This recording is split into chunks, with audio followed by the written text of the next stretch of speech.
Grown men are talking. Yeah. Shh. I'm a big boy. Grown men are talking. Yeah.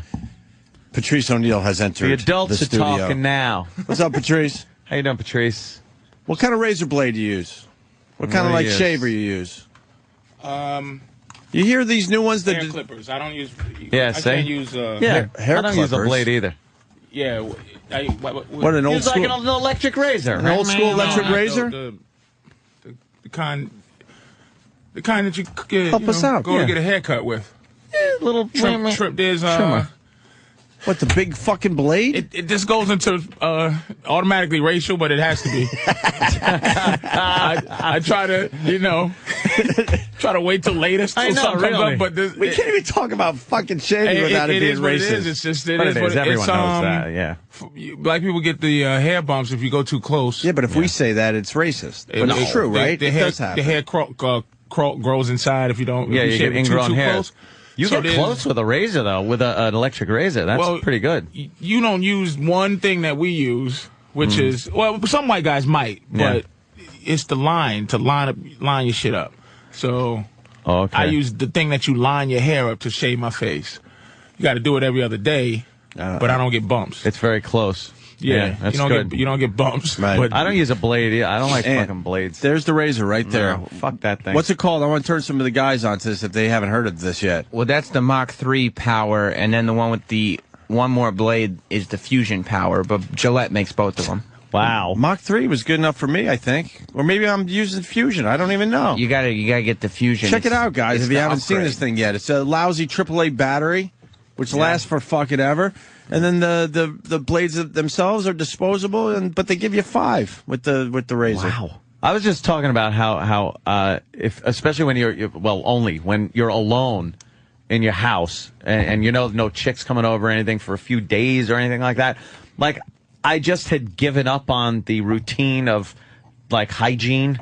You ever just fucking lay in your own filth and you're just like, fuck it, I'm not going to shave, I don't care. And yesterday it took me like an hour to get myself back in order. It was that fucking, bad. I had to look at myself in the mirror and just go, you fucking animal, get in there and do some work and clean your ass up. I've done week-long experiments. Week-long experiments, right? Experimentation. Same draws, same jerk-off draws, same hair, no hair. Just you go to bed and no shower. You go to bed and you put your head on the pillow and then you interlock your fingers behind your head and you just go, oh my God! And you laugh. You just laugh at how much you stink. That you're fucking just in your own filth. You ever get a whiff of your own ball bag after you haven't showered for 4 or 5 days, and you go, "That smell is not coming from me." You know right what it now. is, though, and the truth of the matter is, and I don't care. People could lie about it, though. You don't give a shit about your own stench. You just don't care. No. You can appreciate how bad it is and go, wow, that must really be bad. It could get to a point where you're kind of embarrassed, even though you're the only person in the room. Yeah. You're exactly right. When you're pulling the covers up over your shoulders and that breeze comes up out of the covers and just picks up stink. I've smelled like the porno store before. Jesus. I've gone that long and just had that much mess. Just a mess. Just stinking. Sometimes you just don't want to. You want to break the routine of just. I do this every fucking day. I'm going to take off from myself. I'm going to take a few days off. I'm calling in sick from myself. That makes sense. You just fucking watch TV. Never stink, though. My underarms never. I think I've destroyed. I've clogged up my underarm. I've done so much chemicals in them that it'll take years for there to be a smell coming from my underarms. You ever destroy your own T-shirts?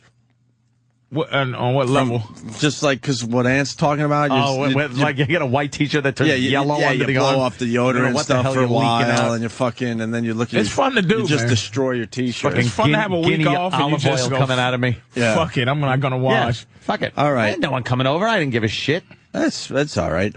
Patrice in studio. Let's go to Bob in Philly. Bob. Hey there, Bab. No, it's Bub. You silly goose. Oh, Bub. Whatever. Anthony, I just wanted to check in and see how your pussy's feeling after that ass-whooping of a homecoming dance rape last night. Oh, shit. What do you think? I'm going to sit here and try to talk smack about the game last night? Your fucking pitcher Bruce Lee was fucking fantastic. He shut down the Yankees. He did the entire game, pitched every inning. How many strikeouts did that motherfucker have? How many strikeouts did that motherfucker have? He was 10. brilliant. That one catch he did from the mound where he pitched, the ball was popped up, he didn't budge, stuck his glove out like Bugs Bunny, and fucking caught the thing. Then that behind the back bullshit. That was an amazing play. I don't know what that was. The guy was just a fucking... He was unbelievably good, and he had probably the best, like being in the World Series and pitching like that was probably one of the greatest moments in his career. So, more power to him. What am I going to do? Talk smack? Pressure's on. You guys need a win tonight. He shut everyone down. Jeter got a couple of hits off of him. A-Rod looked like the good old postseason A-Rod we all remember, not doing shit. They didn't really need him they need him in the World Series more than they needed him before now. Well, that's just it. But so he can't be going 0 for 3 and 0 for 4 with 3 strikeouts. Look, all I know is CC Sabathia is fat. He is a just shows you that baseball is barely a sport. Baseball is barely a sport. Can I play baseball, that fat motherfucker? He looks like one of those old caricatures of a pitcher where he's standing there and the guts hanging out and he's just looking to pitch the ball. You know? He's a big boy. He is a big Don't motherfucker. you have to have some type of stamina? Yeah, no, you know, the pitcher, where you run to first, you cover first, you can do that little jog over to first to cover every so often. Yeah, but it takes a lot of fucking stamina just to pitch that hard. I ain't gonna lie, I'm very happy that the Yankees lost. Yeah. And not because of the Yankees. There's some guys on the Yankees I enjoy. Yeah. I just enjoy when people who, they just remind me of corporation. Entitlement. Yeah, and I'm really happy when they lose. Especially now that they're supposed to. Nothing could be better. And I hate baseball. Yeah. Nothing could have been better than that 3-game comeback. Just the pain. Oh, the pain of the I hate Red fanatical Sox coming back like fanatical that. fans. Yeah. I know I wasn't fanatical when the Patriots lost when they went 18-0. And they lost in the Super Bowl. If I didn't kill myself, then that means I'm a reasonable human being. That was the most brutal loss by any franchise, losing the Super Bowl. If they get after 18-0, it doesn't get any worse than that. I challenge anyone to come up with a worse scenario. No, that 3-game comeback by the Red Sox is beyond. That was crazy. Not even close to. That's beyond pain for the loser of that one. What about Brady? He's 18-0, loses the Super Bowl. They got 3 Super Bowls under their belt. This is Boston. I'm not talking. All right, but I'm talking the individual years. Each year after year, that 3-game comeback is worse than the Patriots losing the Super Bowl. I'm a football fan, a basketball fan. That's up for discussion. It's the greatest painful thing in the history of life. It's the only time that has ever happened. No, I understand all that. It's unmatched. But the whole Patriot thing was 1 in a million too. But they went 18-0. And no one remembers that anymore. And it's one game, the Super Bowl. It really, it's one fucking game. When you drop that pain. A World Series like that. Dude, I'm not ready to give up on this argument. No. You got an undefeated fucking year and you lose the Super Bowl. Your argument is based. That's fucking brutal it's just too. It is. We're not saying it's not brutal. You People really think? But there is a pain. Yeah. There is a flubbing. See, the Patriots, they lost that game. It was a great game. And it was a great game. Ridiculous catch. And a couple of times Eli Manning, when Eli Manning first, when you watch a lot of sports, when Eli Manning got off of that, it was one time they had him. It was a sack. Right. He's as bad as his brother in the pocket. And he got out of that, threw the ball, and that asshole caught it with his helmet. That's what made it worse, too. That no one's supposed to catch that fucking ball. God was against the Patriots. Well, that's what he said in his book. But more than a catch. Was it? Wasn't that the name of his book? Yeah. More than a career. That motherfucker got booted out. So thanks for nothing, right? Wins him a fucking Super Bowl. You think they would let him hang out a little longer? Goodbye, asshole. Yeah, even though his skills might not be there, you kind of let the guy. It's a business. You kind of let the guy hang out. You have to be loyal on the artistic end, like the players and anybody who's the employee. Got to be fucking have some honor and some loyalty.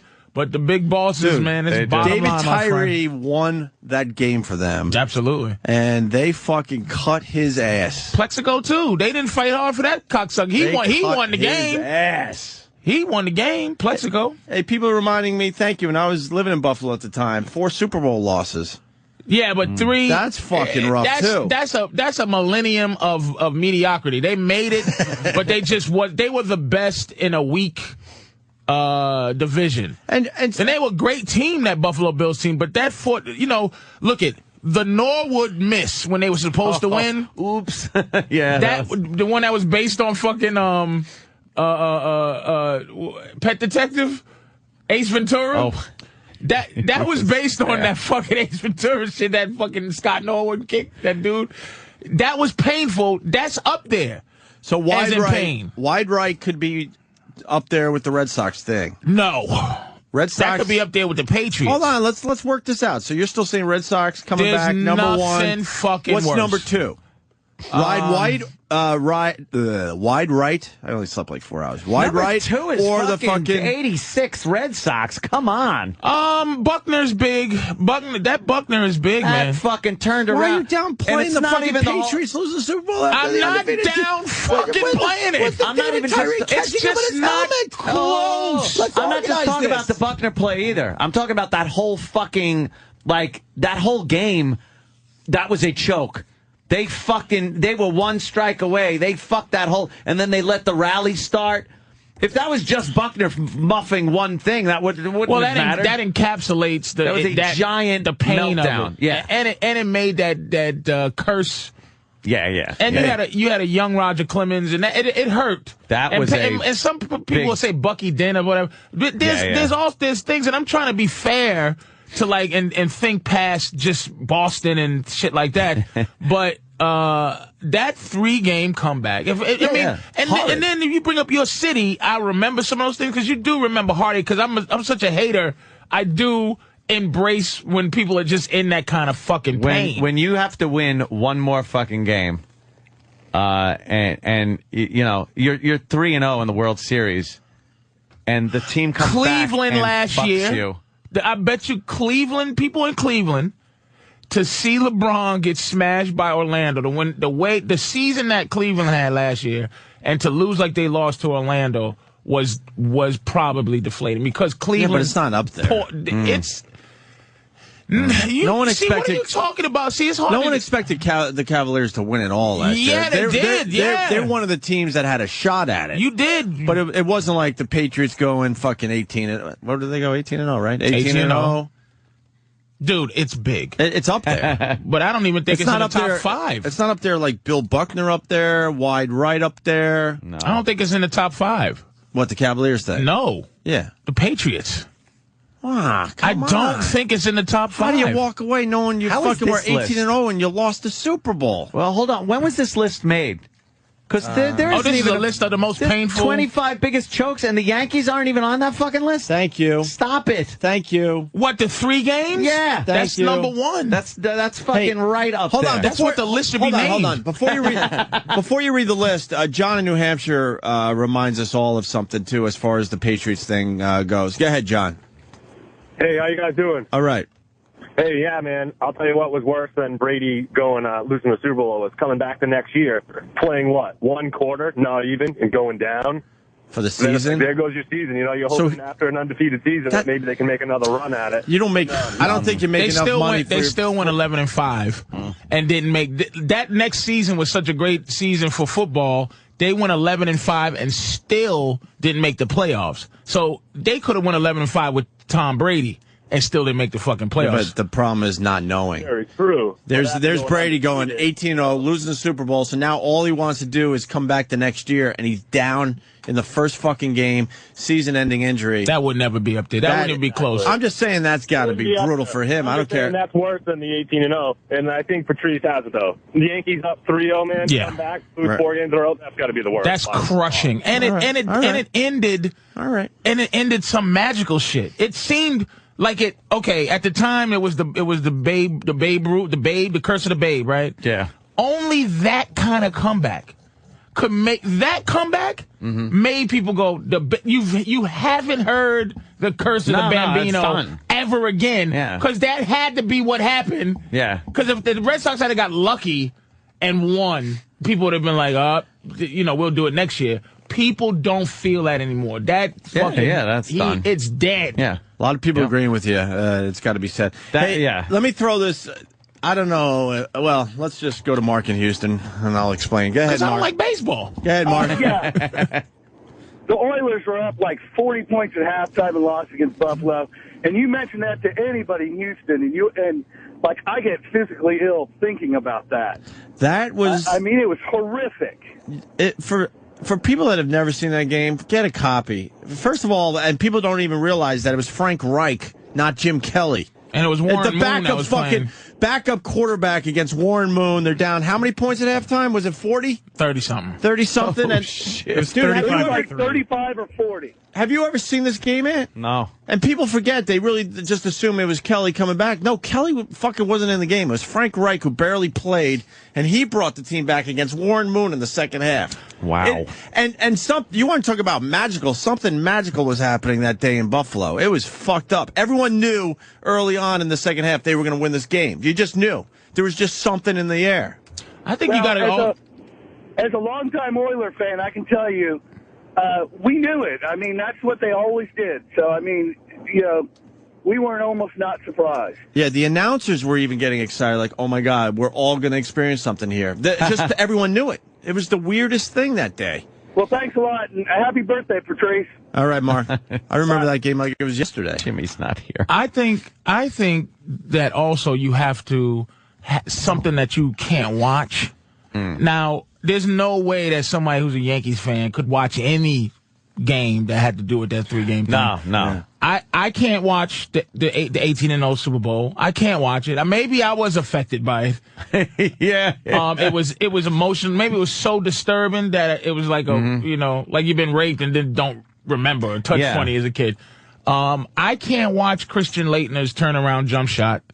To beat Kentucky. I can't. College basketball. Close my eyes and turn the TV off I see that. I hope he misses every time. I still see it. Full court pass, grabs it at the foul line, turns and shoots. Right? I can't. That's the play, right? He does a fake. It is I can't watch that. That was personally. Not supposed to happen. I can watch. It just wasn't supposed to happen. I can watch Bill Buckner. I know there's people that can't watch Bill Buckner. That they just can't. Behind the bag. Oh! But I can't think of anybody. I'm trying to think of. It's so unfair. This Northeast thing. I know there's a lot of pain. I was in Canada and they said there was a hockey game that no one in Canada can watch. Like the Canadians did something and they can't, or the Edmonton Oilers or something. They can't fucking watch. There's some things you just go, oh God. Yeah, I don't know. I can't watch any clips from last night's game. It's annoying the shit that all they're doing is playing these highlights from last night's game. You weren't supposed to win that game last night, though. It was just one of those games. Look, you got to come back tonight now. Cliff Lee on the mound. It's amazing. What'd you say? What'd you say when I came in this morning? He's you said supposed to be that good. No, this guy was, and not only that, he was cocky and fucking like smug. He made a catch where he pitches, the ball gets popped up to the mound, and he just stands there like this and goes, bunk. Puts his glove out and it's in my glove. And everyone started laughing because it was so nonchalant. I don't think you're paying attention because you're a Yankees fan, but are you a baseball fan? Meaning... Oh, I understand what you're saying. No, I wouldn't be able to tell you all the people on the Phillies. I'm not again, I reiterate. When things transcend past your giving a fuck level, your meter, I know that Philly is as good as the Yankees. Oh, and the only thing they're saying is maybe the pitching. Their pitchers are great for Philly, but they haven't been great lately. So they could end up being great during this thing. I understand. These fuckers are good from top to bottom, and I don't give a fuck. I understand that the Phillies are a good team. It's not like I'm like, oh, who are these guys coming in? I understand. You got a great year. And they're pitching. They're beasts. Good, but the way he pitched last night was not, you will not see pitchers every night getting up and fucking playing like that. That was a ridiculous fucking night he had. When I came in, you said they shouldn't allow robots to fucking play in the World Series. In the World Series, he was like a robot. Like a robot. They're just not afraid. And Rollins said, he said we're going to beat them in 5, and if we're feeling charitable, we'll beat them in 6. Oof. And he said it, and it was so funny. It wasn't like some ridiculous trying to get confidence shit. Behind him catch. Your team's in trouble, Ant. They got to win tonight. Yeah, I caught it. All right, listen, let's move on. Oh, they do have to win tonight. So let's do the biggest chokes in sports history. What website is this from? Listafterlist.com. Whatever. So it's going to be a horse shit list. What do you want to do here? Top 10? Yeah, 10.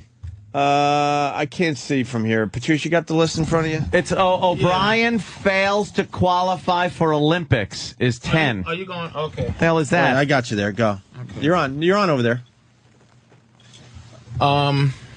O'Brien, that was the what was that? He was the decathlete, right? Oh, Dan O'Brien? Yeah. This is the chokes. Yeah, you gotta go top upsets, pain. Like this is like no one gives a fuck about Dan O'Brien. No.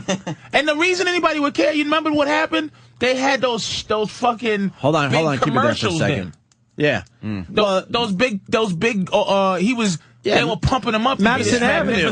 Madison Avenue yes. cared about Dan O'Brien. That sports fans didn't give a shit. Nobody cared. By the way, as far as this list goes, the biggest chokes in sports history, Bill Buckner is number 1.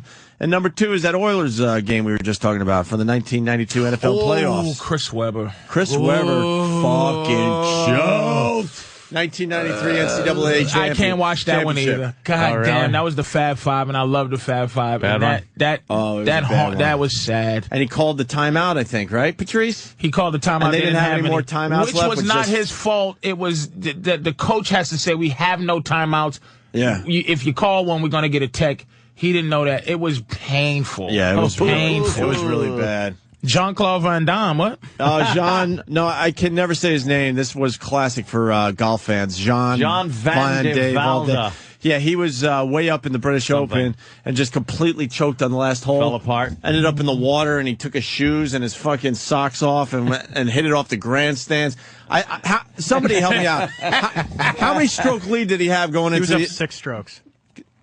No. Yes. Going into the last hole? Yes. Going into the last hole, okay. Last hole? I didn't realize it was that bad. Oh, yeah. He was up 6 strokes, Anthony. Yeah. Can we find the video? It's hilarious. It's up 6 and just like, Danny would have found it, by the way, Sam. Danny would have found it.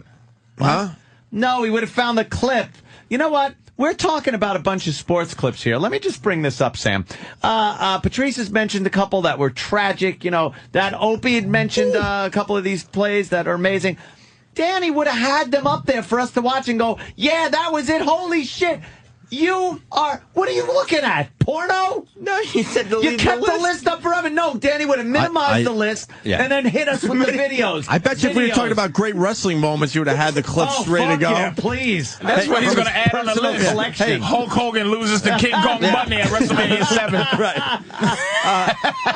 Anthony, Kevin from Connecticut writes, Opie, you're thinking about the movie Happy Gilmore. No, that Happy Gilmore thing actually happened at the British Open in, what year? 1993. Wow, that's brutal. You got to see that. You've never seen this? The last hole. No. I didn't realize it was never going to see it either, by the way. I thought it was 3, maybe 4. I did not realize it was 6. He hit it out of bounds off the grandstands. He fucking was in the water, up against rocks. He just folded. And everyone's like, what the fuck is going on? Why don't you copy-paste the guy's name from the list instead of Greg Norman being there? Oh, boy. Are you panicking, Sam? Copy-paste. You forced him to do something that he just... Yeah, because this guy's not going to have a lot of videos. Yeah. There's going to be one video for this guy. There we go. His collapse, golf collapse. It's easy. Here's the... See, Sam? All right. I mean, there's no easy T-shot, I think. He probably still suffering, this guy. Oh, yeah. He was British Open, too, man. One of the majors. He's got... All he has to do is fucking... It's just if he gets a triple bogey, he still wins. Triple bogey, he wins, yeah. Here's his drive on the 18th hole. Could take as many as 6 shots as many as 18th and still win. Ah. The driver was a brave choice of club in such A brave choice, don't you know? Lying well. What a fucking wanker. So the drive was even okay, right? Now surely was the time to... What does he dunk it in the water? No way! Come on! This. Oh, I love this. Come on, it's the so drive bad. was even okay, considering he was 6 strokes ahead. This is douchey. Why don't you maximize the screen a little bit there? You got Slick. it. The option was Thank you. to wedge down the left side and then pitch it on the green and two-putt it or straight-putt it and walk off with it. Right, he's looking over a little water hat. It's like a little fucking puddle in front of him, by the way. Here's the second shot. This was the D'Artagnan. Up by 6 shots to win the British Open. Okay, It watch was this. here that the tragic comedy began. The tragic Most comedy. balls that hit grandstands stay there.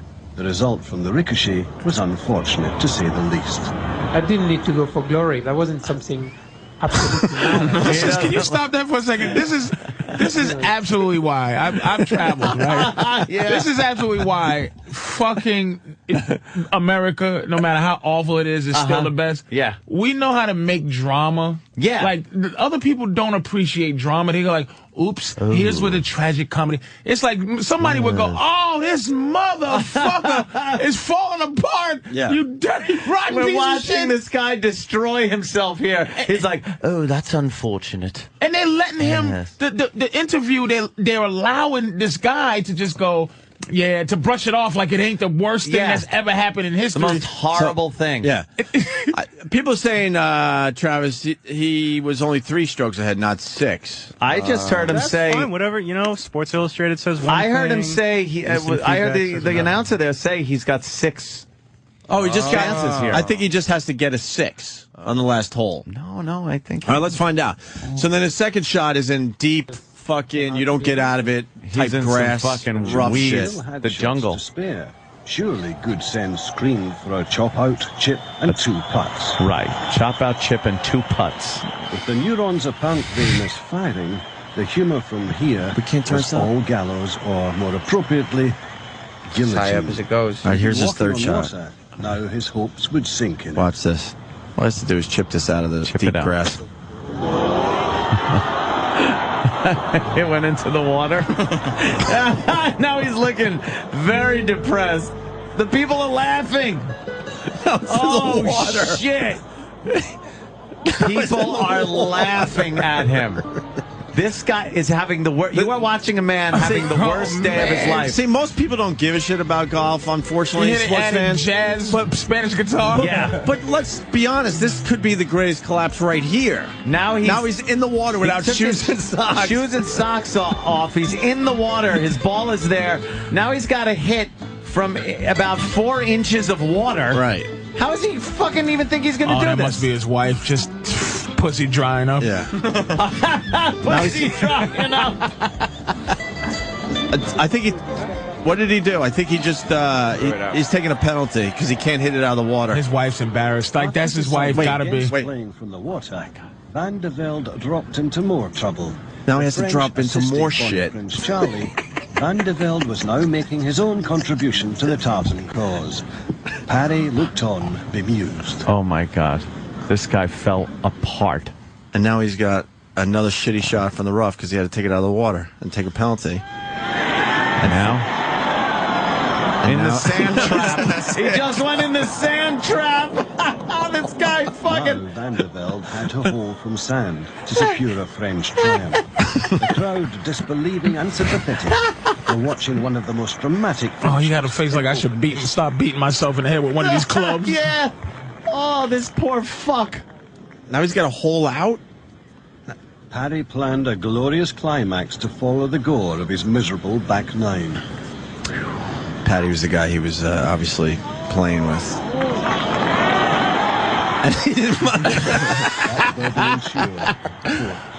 Oh, shit. And Patty puts it in from the That's the sand guy. trap. That's the guy who he was playing against. He just put it in from a sand trap. Right. And now Oh my To God. win, Van de Velde had to emulate the Australian. He had to just do the same thing, chip it out, and get it in. Chip it in from the sand, yeah. Can he tie after? I don't remember anymore. We'll find out in a second. It's been a long He's time gotta that I even chip thought it about out. this. So now he chips out of the sand, and he's about... Now a playoff was assured. Leonard hadn't expected a second chance. Laurie had been 10 shots back at the start of the day.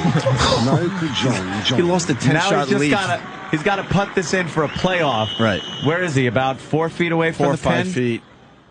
4 feet away from the cup for the tie and a playoff. Right. Here he goes. And here's the putt. The putt. So he makes the putt and then... followed the madness. There were 3 men in a 4-hole aggregate playoff. And then he goes to the playoff and loses in the playoff. He threw his shit. Did you see him throw his club? Dude. He was very angry. It is a massive collapse. British Open, 1993. Look up the video. Has he won anything since? Did he play again? It took him 7 years to win another major tournament. Yeah, that was it for him. Oh, that was it. It's an amazing piece of sports fucking footage. For him, that's probably number one. Yeah. I think for a lot of people, but unfortunately, golf's not that as big as these other sports. So yeah, choking in golf to me is amazing. It's you can only choke in golf after you've been playing amazing. Like, to hit that ball in that little hole and then you go, that's not choking. No. That's like choking at darts. Like, all you had to do was get the bullseye to win. Yeah. But he couldn't do it. Like, get the fuck out of it. Hobbies don't count. I was on a dart league, though. I did choke few times. No, you don't get to say choke. Very good. And there's a little more info on what Long Island. It's mandatory. There's a little more info on what we just saw. Dave in Westchester. Dave. What's up, boys? Hey. So, 2 things about that Van de Velde choke. 2 weeks later, he had made a comment that said, "Geez, I could have made 6 with my putter on that hole to win the tournament, and how they all left." Well, 2 weeks later, on a bet, he went to the same hole and made 6 playing the hole with just his putter. Shit, that was a little too much pressure for him. Yeah. Here's the worst part about this whole thing.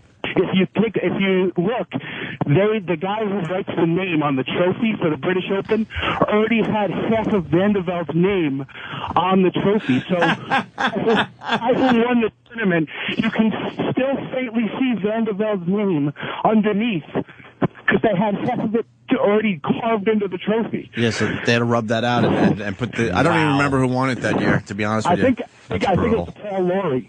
Okay, yeah. But there you go. Thank you for that info, Dave. I appreciate it. Dave from Westchester. We should take a break, but there you go. Patrice O'Neal. Are you promoting anything, Patrice? Yeah, where are you going to be? Where are you going to be at? Where were you off to last time you were here? Did it go well? Oh, yeah, it went pretty good. Bananas, right? Poughkeepsie. And I'll be a couple of places coming up my last few performances of the year before the holidays. And take the rest of the year off? Do you? And I just... mellow out? And I'm going to put on my... I'm going to put on my answer machine. 2009 is going to be my year. But it is 2009. Yeah, as soon as 2010 comes, I swear to God, every gig I took this year, I said, I'm not taking because I'm going to get something. Yeah. If I didn't, I'd be a homeless mother. I'd be sleeping in this studio. Yeah. I'm telling you. So I've got a few things. Stress Factory coming up. Yeah, all right. Bananas and we'll figure it all out. All that shit. Hey, we got to take a break. This show's going to go by fast today because we got Laszlo coming in today. And we're leaving early. Hopefully we'll leave early. Bill Donahue's calling in about the Curb Your Enthusiasm thing. We'll ask Patrice if he's seen the episode. If he hasn't, we'll explain it to Patrice. Bill Donahue's outraged, and he wants to talk to us today. And you want to squeeze in a Jocktober today, Ant? I would love to. Remember, we can't squeeze it in. It cannot be dismissed. It must be played. We're pretty much done with Jocktober. Tomorrow's the last day. Yeah. That sucks. And Sam picked out a show fave for today's Jocktober. Today's a very special Jocktober. Yes, it is. Yeah. Oh, yeah. It's going to bring back a lot of memories. Oh, cool. 2 guys just like you and I, my friend. Really? Just like you and I. Yeah. Just 2 guys. Just two guys. Yeah. You'd think they were married, though. Oh, boy. All right, we'll continue. Opie and Anthony and Patrice. So please watch Jimmy on Leno tonight. I know a lot of you are going to be watching the World Series, but you know what? Take a peek and then go back to the game. Oh, yeah? At the very least, take a peek and watch Jimmy's segment tonight. He's doing uninvited guests, so those things are just kicking ass, especially for Jay Leno. Patrice O'Neal's going to be at Bananas Comedy Club in Hasbrook Heights this time around. This is down the road, Patrice. All right. You know what? Big Mama Prod's on Twitter, and Patrice will be telling you where he's going to be at. That's what you should do. Go to Big Mama Prod's on Twitter. And I saw your tweet about the Vikings Steelers game. Oof. Fucking it. That was the game of the week, though, right? Oof. You liked? Oof. Maybe we shouldn't talk about it. It's 4 days ago already. But I'm just saying, can I just say that Adrian Peterson was an animal. Is that his name? I think so. I don't know. For the Vikings, the running back? Yeah. Oof. I just was relaxed. I had to let some kind of emotion out when I saw that fucking animal hit that dude Gay. His last name was Gay. Gay. And knocked him straight. Yeah, but the sadness is, you see that little simple thing? They couldn't even say that on SportsCenter ever. Like, nowhere could a dude just get that pain out of going, he straightened Gay up. Couldn't even say that. He hit this guy in the mouth.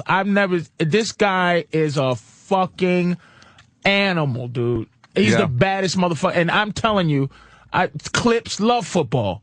I've never seen a clip. The only clip close to that, is Earl Campbell hitting a motherfucker in his chest. Earl Campbell has a clip like that. This will go down as one of the greatest all-time offensive fucking blows ever. He hit this guy and his feet fell off the ground. Maybe we'll see it. Wow. Earl Campbell's hit is one of the greatest of all time when he put his leg up. This ain't it. Here it is. Wait, no. Here it is. Boom! Oh! That's number one. But Adrian Peterson hitting Gay in his mouth is number 2. Hitting Gay in his mouth. Is that clip anywhere? Oh, if you could see it shook my bones, man. That was a great game. Oh, my God. What a game. What a fucking game, man. I have to say Adrian Peterson.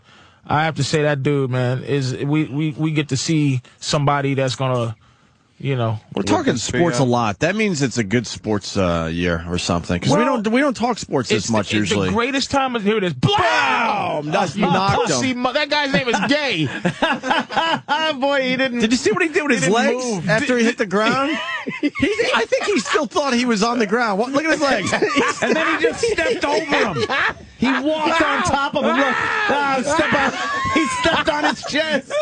Did you see Gay? It's just monstrous, dude. Gay's like pedaling like he's on a bike. He doesn't know where he is. Like a bull, he went over the side. It's just, you don't understand that don't happen. And Gay didn't understand it. Everyone, if you just know that doesn't happen ever. Oh, look at him. It was. I wanted to cry. He's laying there with his legs flailing around. And I wrote on Twitter that I wanted to get my girl pregnant. Oh, and I couldn't finish it. She knows all that. But I said I wanted to fuck my girl, get her pregnant, so I could have a son. So I could have him do things like that to other men.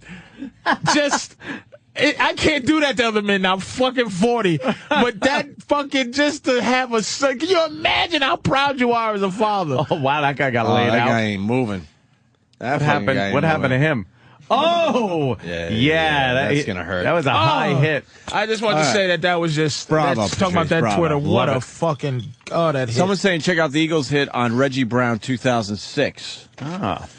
We're talking offensive. Less than 3. Thank you. Offensive player versus a defensive player. You'll see. The Steelers fans are yelling and screaming that Peterson didn't even get 70 yards that day, or he got about 70 yards fucking rushing. Give a nigga credit.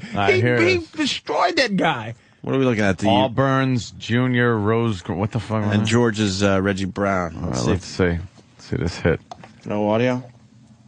Wow! He knocked his fucking head off. Oh, that was the ball. Oh, wait, yeah. He got creamed by 2 guys. Yeah, all right. That got hurt. Let's get into some Jocktober. Happy Jocktober, everybody, from your friends at the Opie and Anthony Show. I wanna rock! It's a celebration of hacky, pukey radio shows and DJs from across this great nation of ours. The blacker the berry, the sweeter the juice, baby! There was a lot of energy there for some reason, but it's like wasted energy. Yeah. It's like sitting in your driveway in neutral and just gassing it. Strike up the crapola, it's Jocktober. There's a person stranded. There's a show. It's stranded. My rebuttal is, yo mama. I like that. What the hell was that? Happy Jocktober, everybody, from your friends at the Opie and Anthony Show. Ha ha. Let's all do it. Ha ha ha ha ha ha. There was no joy attached to that sound. None. And here we are. We only have 2 more days in Jocktober, which really sucks. I think we're going to continue this bit, but we're going to kind of put it on the side so we bring it back every once in a while because we can't wait a whole nother year before we beat up other radio shows. So with that said, if you got a good name where we could change the name of this thing so we could continue doing this, please contact Sam with your names. Just Twitter me. Yeah, Twitter Sam, not What's your, Sam on Twitter, I believe. You're right? not Sam? That's me. I'm not. You would know, but you stopped following me. Oh, that's right, because it was all wrestling shit. Before we get into Jocktober, that the Twitter, somebody tweeted, I am the real Bobo. That's the real Bobo. Yeah, that's the real Bobo. I didn't think for a second that it wasn't. Really? But the person spelled you Y-U-O. Yeah. And please, P-L-E-Z-E. Yeah, everything's misspelled. I'm thinking and something's wrong because everybody's like, dude, that ain't the fucking real Bobo. And I'm like, wow, this guy's... Maybe it was such a setup. This guy is convincing. It's Bobo. It's Bobo. Patrice? Yeah. If you want to reach Bobo on Twitter, just go to twitter.com/I am the real Bobo. But he spelled all that right. Yes. It says, Patrice, this is Bobo. Please, P-L-E-S-E, please help me plug my Twitter account. I think he left something out of account. What, there's 2 C's. Yeah. Had Fun Friday. C-Y-U-O soon. Also, Friday he spelled F-R-U. Oh, it's Friday. I didn't see from here. Yeah, it's a new day of the week. Friday. I'm so stupid to not know. I'm just dumb. Yeah. I'm just fucking dumb. It would be, though, if somebody was faking being him, you would spell stuff like that. He talks about Joe opening for Joe DeRosa. Yeah. First he spells Joe, J-E-O. J-E-O. And then he spells it G-O-E. G-O-E. Yes. Just in case, he's covering all his bases. It's got to be him. I'm just dumb. That's great. I'm so fucking stupid. All right, so get a hold of Sam if you got a new name for Jocktober so we could do it all year long. Yes. That would be nice. I mean, we're not going to, for like once every maybe 2 or 3 weeks. Yeah, just don't even here worry. and there type shit. Yeah. But today we got a show that we know very well. Yeah, I think that we shouldn't fully announce the show because most of our listeners know them. We spent a lot of time with them. We just haven't talked about them in a year. Wow. So I feel like maybe before you even announce what the show is, you should play like one of their sweepers. Track 1. Yeah. All right, we'll introduce today's Jocktober with this. Oh, shit. Oh, no. Oh, shit? With our shit? Let's see. Who is it? Come on. Here it is. No, it's not Ron and Fez. Shut up. The John and Jeff Show. John and Jeff Show. We're 2 guys who think there is no excuse for poor neighborhoods being dirty. We're 2 guys who think any band that comes back after a farewell tour should be sued. We're 2 guys who think parole boards should be eliminated. We're 2 guys who think children's beauty pageants are comfort food for perverts. The John and Jeff Show. The John and Jeff Show. 10 years long, 10 years strong. Oh, 10 years long, 10 years strong. It's the John and Jeff Show, which you can hear in Boston, Seattle, Portland, Providence, Norfolk, Greensboro, Louisville, Fresno, Reno, Charleston, Ithaca, Grand Rapids, Lansing, Fort Wayne, Augusta, Charlottesville, Bloomington, Sioux City, and Junction City on the Talk of JC. Jesus, are you kidding me? They're the third shifters, everybody's favorite. They were the overnight show when we were getting ready for our regular radio show on K-Rock. The Opie and Anthony lead-in. Yeah, they would be blasting through the hallways, this John and Jeff nonsense. We're 2 guys who think, You always used to dump to them every morning. Yeah, that's right. Had a good dump to John and Jeff. Are they doing anything different since the last time we looked at them? Definitely. They are really sort of broadening their horizons. Well, they're 10 years long. 10 years strong. 10 years strong. We're 2 guys that think and go. Go. The flights to Thailand for young boys are great. Remember that one? Yeah. So, Patrice. Dude, this is a guy. Look at this picture. Yeah, look at that. Without even our help, you tell us what you think, in your honest opinion, is going on in that photo. He was doing a radio show about the Vietnam War. Mm-hmm. Yeah. and he was going back to apologize to some of the mother's daughters. Yeah, he found the daughter of Kim Fuck, who was running after the napalm strike. He found the daughter. He found a girl in the scene who goes, "What are you, a fucking fag? What are you, a homosexual, Taylor?" He found the daughter of the woman that threw the pointy hat in the chopper in Apocalypse Now. He found the co-star casualties of war. I want you to put a skid up her ass. Oh my God! Oh my God! This guy took trips to Thailand, and he's in one of those Thailand type fucking bars. It's one of those places where they can shoot darts out of their pussy and pop balloons. I'm not kidding. And it looks like he is with he's buying hookers. 13-year-old over here. Well, we can't just say that. Well, I said okay, it looks like how do I reiterate hookers. so he can't sue me? He appears to be. Something's going on in our humble opinion. I mean, if I'm in Brazil and you see all my pictures and yeah, you would think of a giant creep.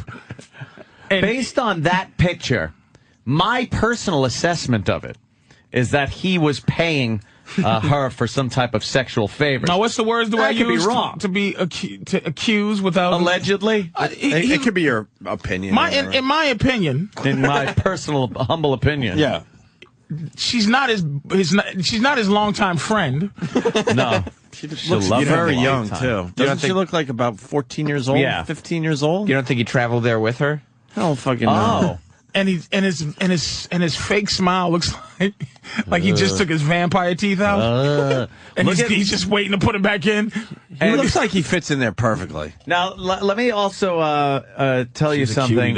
He is sitting down. He is sitting down at the bar. She is on his lap, on his knee.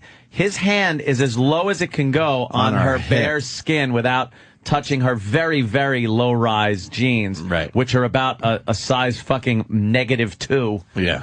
If they're even jeans, it might be a little skirt or something. She looks like she's starving. And there's some alleged hookers on a swing in the back. Yeah. The background's a little blurry. On auction, by the way. Yeah. Now, let me say. There's two girls barely dressed, on a swing behind him. If this guy, all he has to do to just be a dude and be cool and have nobody fuck with him, is go, yes, I'm doing what you allegedly think I am doing, and you could never say anything to the fucker. At least it ain't a boy, motherfucker. Yeah, I'm doing what I do, you cocksucker. Yeah. I'm feeding this girl. But apparently... what I'm spending, bought this girl new fucking shingles for a shitty hut down. Shingles? It's better than just getting a thank you letter from him in the mail after you send him some cash. I don't think they got shingles over there. They might. Corrugated tin. I like your joke, but I don't know. I don't know if they have actual shingles. I used to bring shingles in a suitcase when I used to go to Brazil. Currency. Baby, what you need? Currency. I need shingles. Well, fucking, I got them. I go to the Tile City, nigga, and I'm bringing got some for you. Yeah. Well, apparently, also, they had taken these pictures off of their website. Yes. I mean, that E-Rock was smart enough to save them. Sex bagel. But that could just be that, they're moving on with their website. And is that it? It wasn't the fact that we in all fairness, hounded him about it last time? I would like to think that's the reason. They, on the photos section. Yeah, what do they got now? They have the trip. Oh, so they still have the trip, but they don't have him with a young fucking... Guess what? I have pictures of me at fucking Christos, the giant Jesus. I also have those pictures, too. Yeah, look at him. He's now he's got the normal tourist pictures. He's at a temple. Yeah, that's why he's there. Yeah, that's it. That's why you go to Thailand. There's a fucking pagoda in his pants. I don't even know this guy, but it's like this giant head and no shoulders. Yeah, he's very creepy. Oh, you know he had a good... it's either Jeff or John. I don't know which. It might be John, but I don't know. All right, it's Jocktober. Let's get into this. More John and Jeff descriptives. Anthony, would you? What? Her? I'm not into Asian girls. I would probably take a handy or a blowjob from her or something like that, but I'm not into the Asian girl. Maybe Southeast Asian? I don't know. I'd have to be... how much did I drink? Did I drink? Yeah, what's wrong with you? Well, let me see. You know what? I've never... This is one of the things... You know how much I like Anthony. Gets in the way of you getting pussy, man. Your pussy racism is shocking. Yeah. That's... Because even slave owners slept with slaves. Like, pussy is just so... I'm very... But, wait a minute, though. I'll tell you what. Yeah. I think you don't... I didn't do much reading about it, but you tell me. You don't hear stories that much of the German guys messing with the Jewish women. during that time? Well, I don't hear much of it. Yeah, it was some going on though. Yeah, I think so. Like just what they, just how they looked and what they did to him, and you just didn't think it was no. But it was so fucking against. Like if you got caught having sex with a Jewish woman back then, and you were a Nazi, you were fucked. You were fucked. You didn't do that. No. That's shocking about it. We talked about this before, but it's usually pussy just. No, it just goes across lines. It has nothing to do with. Believe it or not, Patrice. Yes. Look at that picture of them. It has nothing to do with me going, I don't like this race of people, so I don't want to have sex with their women. I'm not attracted. What is it, then, nigga? I'm not attracted to, like... you never were attracted to an exotic girl? To, like, black women. Like, there are some that are really hot, but they got to be, like, mocha kind of, like, tanned white women, black women. I don't like fucking, hey, white boy, you best fuck me good. Mm-hmm. Like, fair enough. Walmart, big ass. Okay, I get it. I get that. That. But sometimes you just come off like, I'm not going to fuck anybody. Like you thought because that's a young looking skinny chick that I would be all over it. Yeah. Yeah. But Asians to me, yeah, I'd like to see it naked. I might, scrap one looking at a little titties or something. I'm not a giant Asian like guy where I flip out. But again, I think Nicole Kidman is one of the biggest. She's not Asian. But I'm saying I understand what you're saying. It's like for me to like a white girl, she has to be like where I go woo. Like Nicole Kidman is one of the biggest publicity stunt beauties I've ever. Or Gwyneth Paltrow. They just look sickly. Yeah, you don't they like look translucent. Yeah, you pick two that most guys wouldn't be jumping up and down I hear about. people loving Nicole Kidman. Nicole Kidman. What year is this? Yeah, no, not I'm anymore. Saying, I'm just saying. In the her day, face is frozen. Get a picture of her. She did so much work to her face. It's frozen now. I don't get it. Look, we got to move on. Though, I like a pale girl, though. Okay. We got to move on because we got Bill Donahue, we got Laszlo. We're going to just run out of time. So we can pick up this argument absolutely a little later. But find the pictures of Nicole Kidman. More John Jeff descriptives as we continue. See? That's a wax figure. She's fucking frozen in time now, man. Oh, my God. What the fuck's going on there? That picture should come with a warning that your house is built on top of a graveyard. It's like a Stepford wife. A Stepford wife or something, right? Balls. She should be in the Pirates of the Caribbean down in Disney. Oh. Yeah. So your boys, I just want to say that picture of your boy, he fucking definitely would be a dude if he would just be a dude. Man up and say what's going on. Man the fuck up. But something tells why me you're really going to Thailand. Something tells me he clutches his laptop going through customs, though, going, please don't look at my hard drive. Jesus. Allegedly. Allegedly. we don't know the first thing about these fucking assholes. I just said something tells me. Well, we do know some things about them. Yeah, we know their radio show sucks a dick and regular radio is syndicating all over the country. What's that about, Sam? Opie, if you'd like to know more... strong. 10 years strong. If you'd like to know more about John and Jeff, maybe we could play the next little sweeper. All right. John and Jeff The Show. John and Jeff Show. We're two guys who think every DMV driving test should be in English only.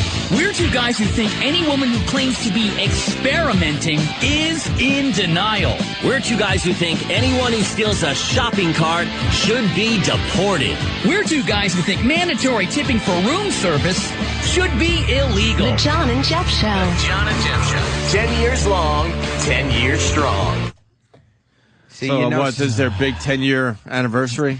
Well, 10 years pushing long, 10 years and strong. promoting. 10 years strong. Fuck. Representing the third shifters, the insomniacs, They're pretty edgy with their We're Two Guys, though. Yeah, wow. They don't like that fucking tipping of the Shopping room carts service. and fucking shit. Yeah, it's crazy stuff. You have to realize when you're on overnights, like they're on from like 2 a.m. to 6 a.m. Like you can get away with a little more. Well, obviously. Yes. Safe harbor. Yes, Patrice. No, I'm not nothing. All right. Yeah, we're going to talk about that. Bill Donahue's going to be on our show. He's all over the place, and he picked our show as one of the places to yell and scream today. So we're looking forward to it. Yes. Jocktober, John and Jeff. Even more things that make John and Jeff two captivating guys.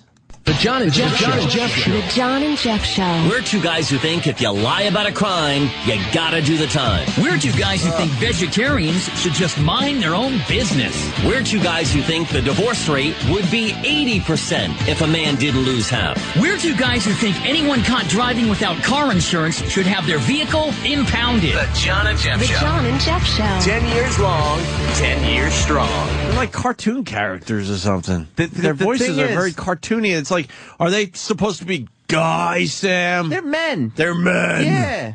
But they're A two man's guys.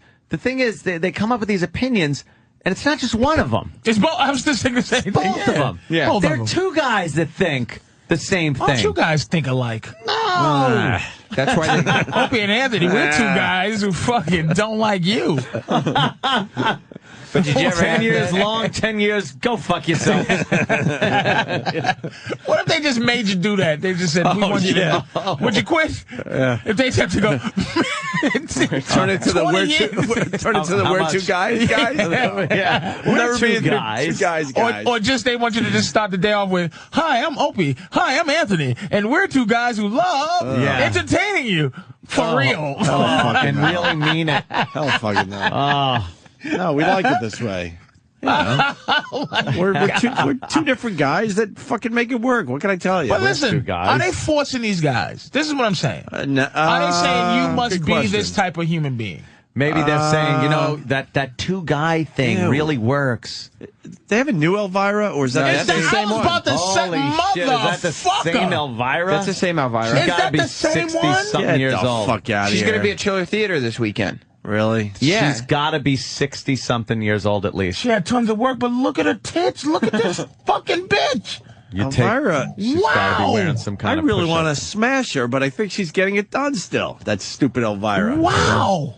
You think it's the same one, though? That's gotta be. Maybe they It is switched the her same out. one. It is the same one. That's the Elvira. same one. Yeah? She's a redhead in real life. Is she? Yep. Really? She's also burned Does over she- much of her body.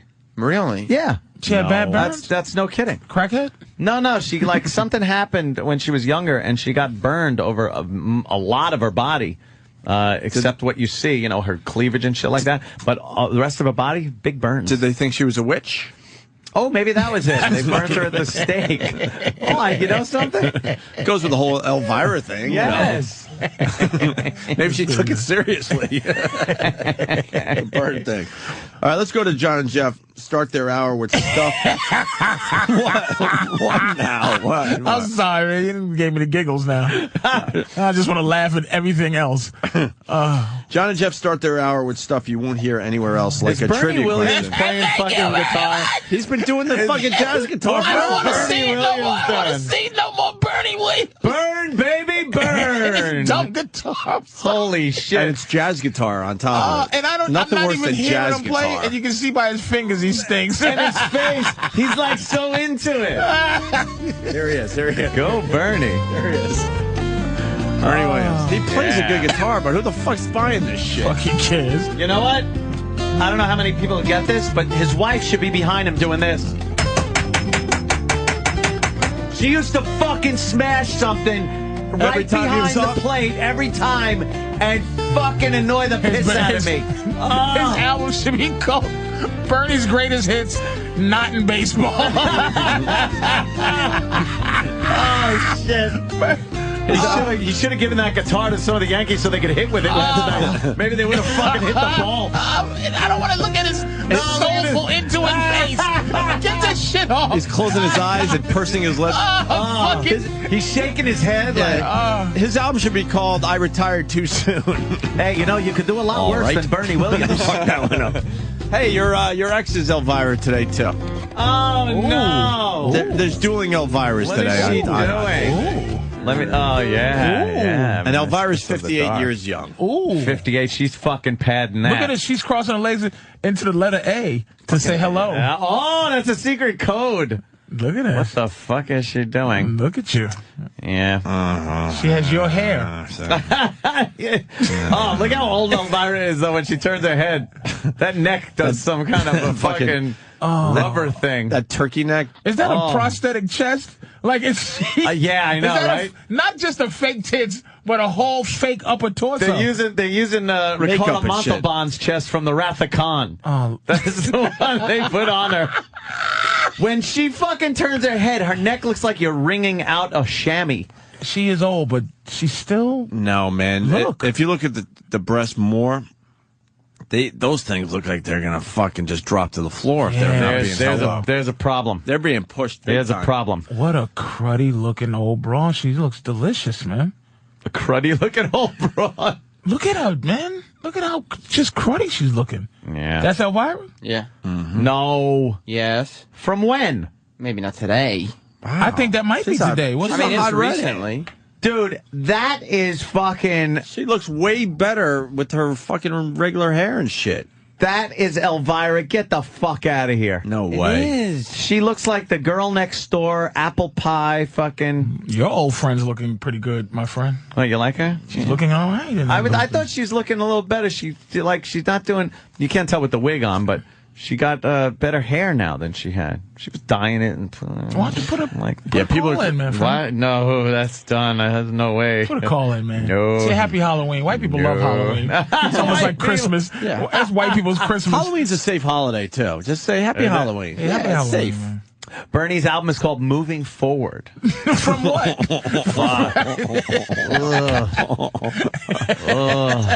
Meaning, I wish I played a few more years, but finally I'm moving. I've been trying to plan my next special I'm gonna do. I've been trying to plan the name for 2 years, and I just can't come up. Like, it's just. Because every name is douchey. I think I'm going to call it Patrice O'Neal Live. Dude. Because these names, fucking names. Use your Twitter. The listeners will fucking come up with it in a second Just for be you. like I'm Chicago. telling you they'll come up with something. Patrice 5, Patrice 6. Have a contest. They'll come up with it. It's not a great just something simple. Right. Patrice, you're killing us with your ADD today. You're killing us. I love it. That's great. true. People are calling it WADD today, radio. Oh, it's because they're into what? Oh, my bad. Bernie Williams fucked me up. There's no way we couldn't have commented on that. I know. And I've been trying not to be, but this fucker tuned right into the fact that dumb Bernie Williams was clenching his bottom lip. Ding, ding, ding, ding, ding, ding, ding, ding. Who gives a shit, nigga? And delicious Elvira and his old friend looking. Let's go back to these two sissies from Taiwan. Fuck out here. Go ahead. And look at Sam. Just like, come on, man. My hard work. Go fuck yourself, bitch. And we got Laszlo outside the studio, Bill Donahue. It's one of those crazy days. There's Laszlo throwing his hands up. He's already given up. Here we go. John and Jeff start their show or an hour off with some dumb trivia. Thanks for joining us on the third shift. We appreciate it. And a special welcome to insomniacs across America.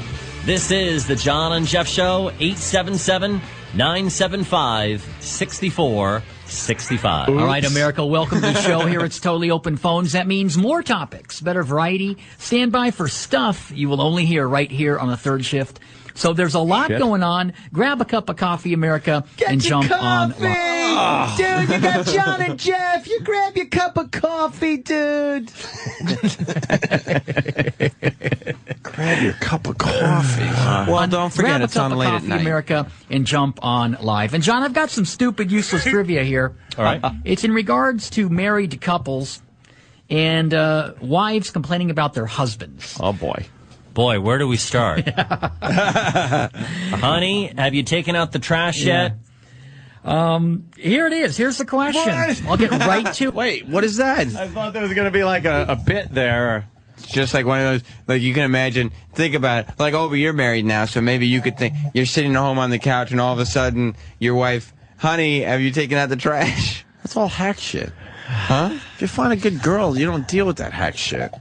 But did you ever have the trash start piling up and all of a sudden? Yeah, we both look at it like, all right, one of us will give in eventually. 2 black eyes later. Huh? She ain't asking. What the fuck? Right.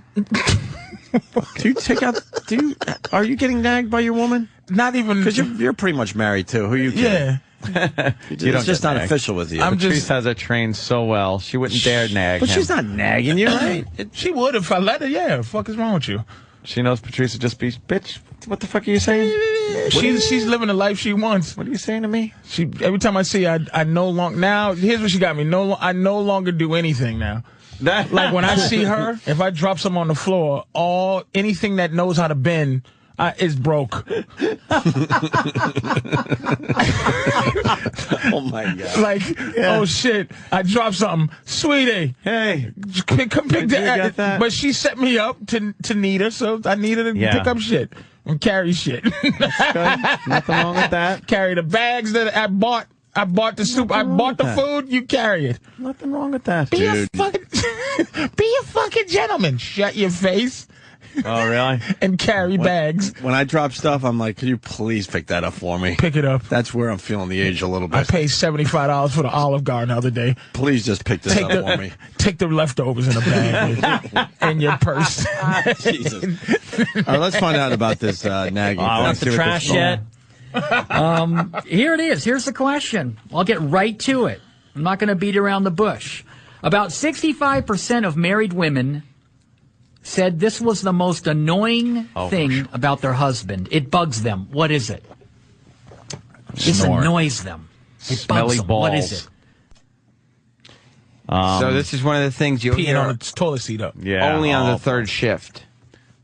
It's got to be toilet seat up. Why are you trying to answer this? Who cares? It's interesting. I'm captivated by it. Oh, yeah. These are two guys who love trivia questions. I swear I thought the question was going to be, women do this after they break up.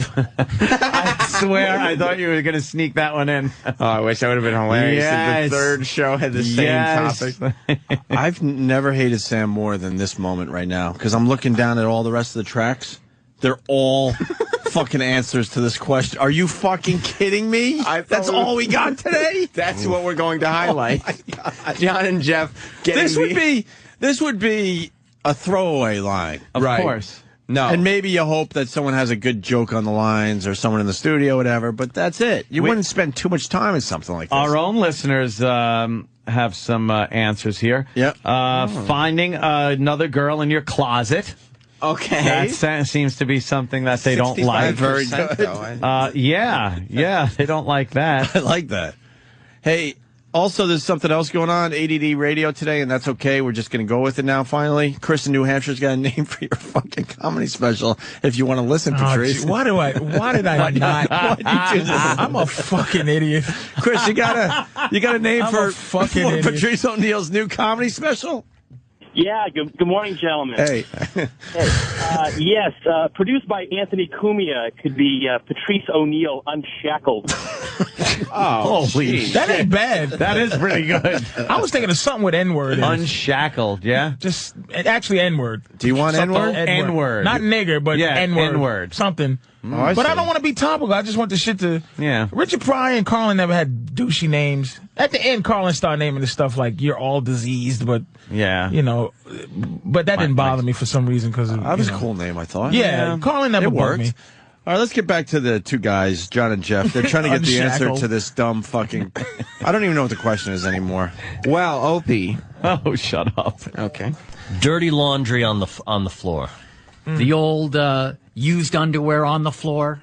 Yeah, why can't you put it in the basket? Because I was trying to do a free throw, basketball style, and I missed. Honey, I'm sorry. All right, I'm like Shaq. I'm like the with a laundry basket. I'm like the Shaq of free throws. That's why it ended up on the floor, along with the other pair of random socks, the underwear, and I don't know what that. Yeah, those are boxers. Yeah, those are the ones that you bought me last Valentine's Day with the hearts on it. John, that is not the answer I have here. So now I will release it to you, America. Guys, do you know the answer? Ladies, take a stab at it. Okay.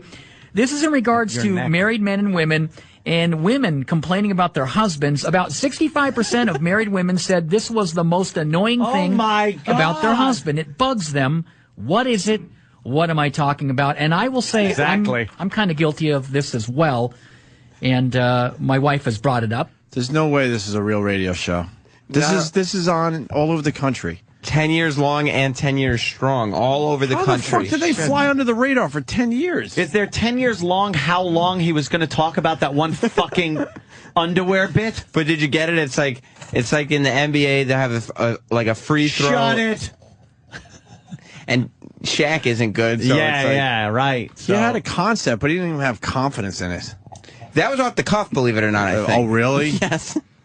That wasn't written. Just like when we go off the cuff. It's the same deal. deal. Are you annoyed by that one, Ed? No, first of all, everyone knows your maid comes over and fucking cleans that up. So, why? People are losing their Everyone jobs knows that. What?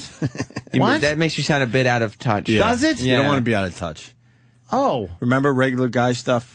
Oh, I'm sorry. Yeah. Relating to the regular guy. They don't have maids out there. You gotta picking up your fucking duty-stained underwear. On purpose pees on the toilet seat because it'll get cleaned up magically. Who cares? Fuck it. I gotta do. There you go.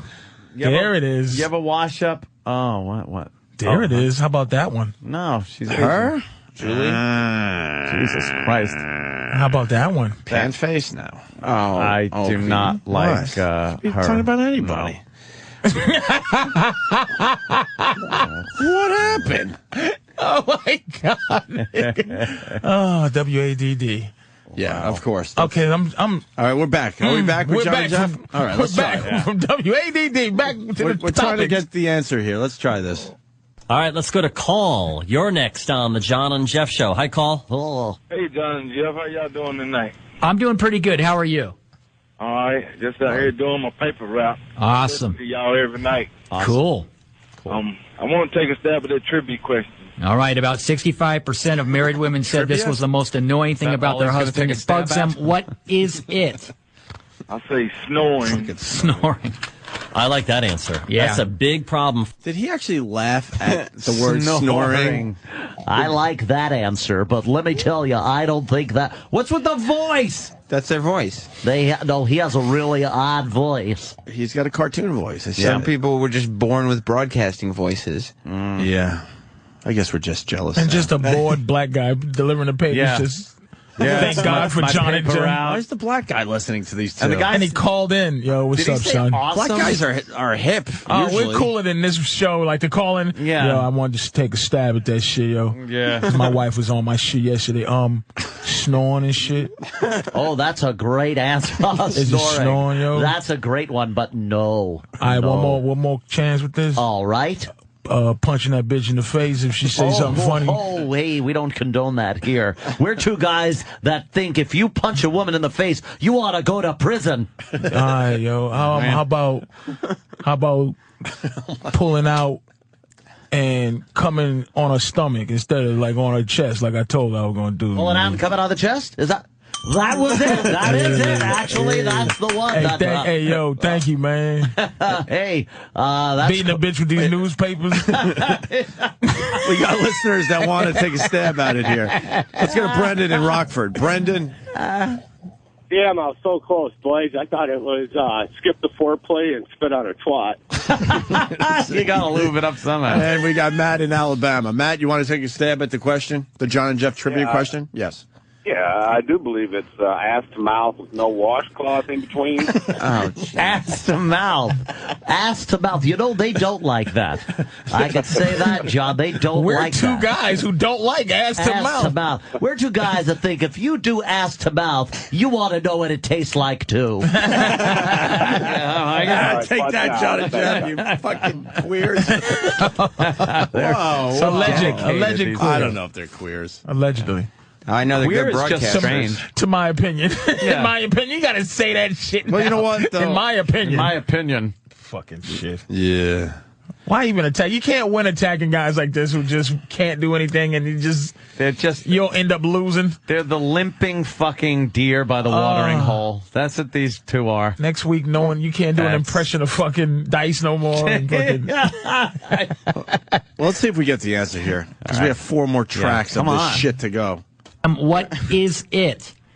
I say snoring. Snoring. Yeah. I like that answer. Yeah. That's a big problem for a lot of people. Yeah, I found out that I don't think I snore because my wife's never complained. So, and she doesn't snore either, so that's good. Let's see if snoring is the answer. That is not the answer I have here. Oh, you two motherfuckers. All right, what's the headline in the newspaper this morning? What? Paul?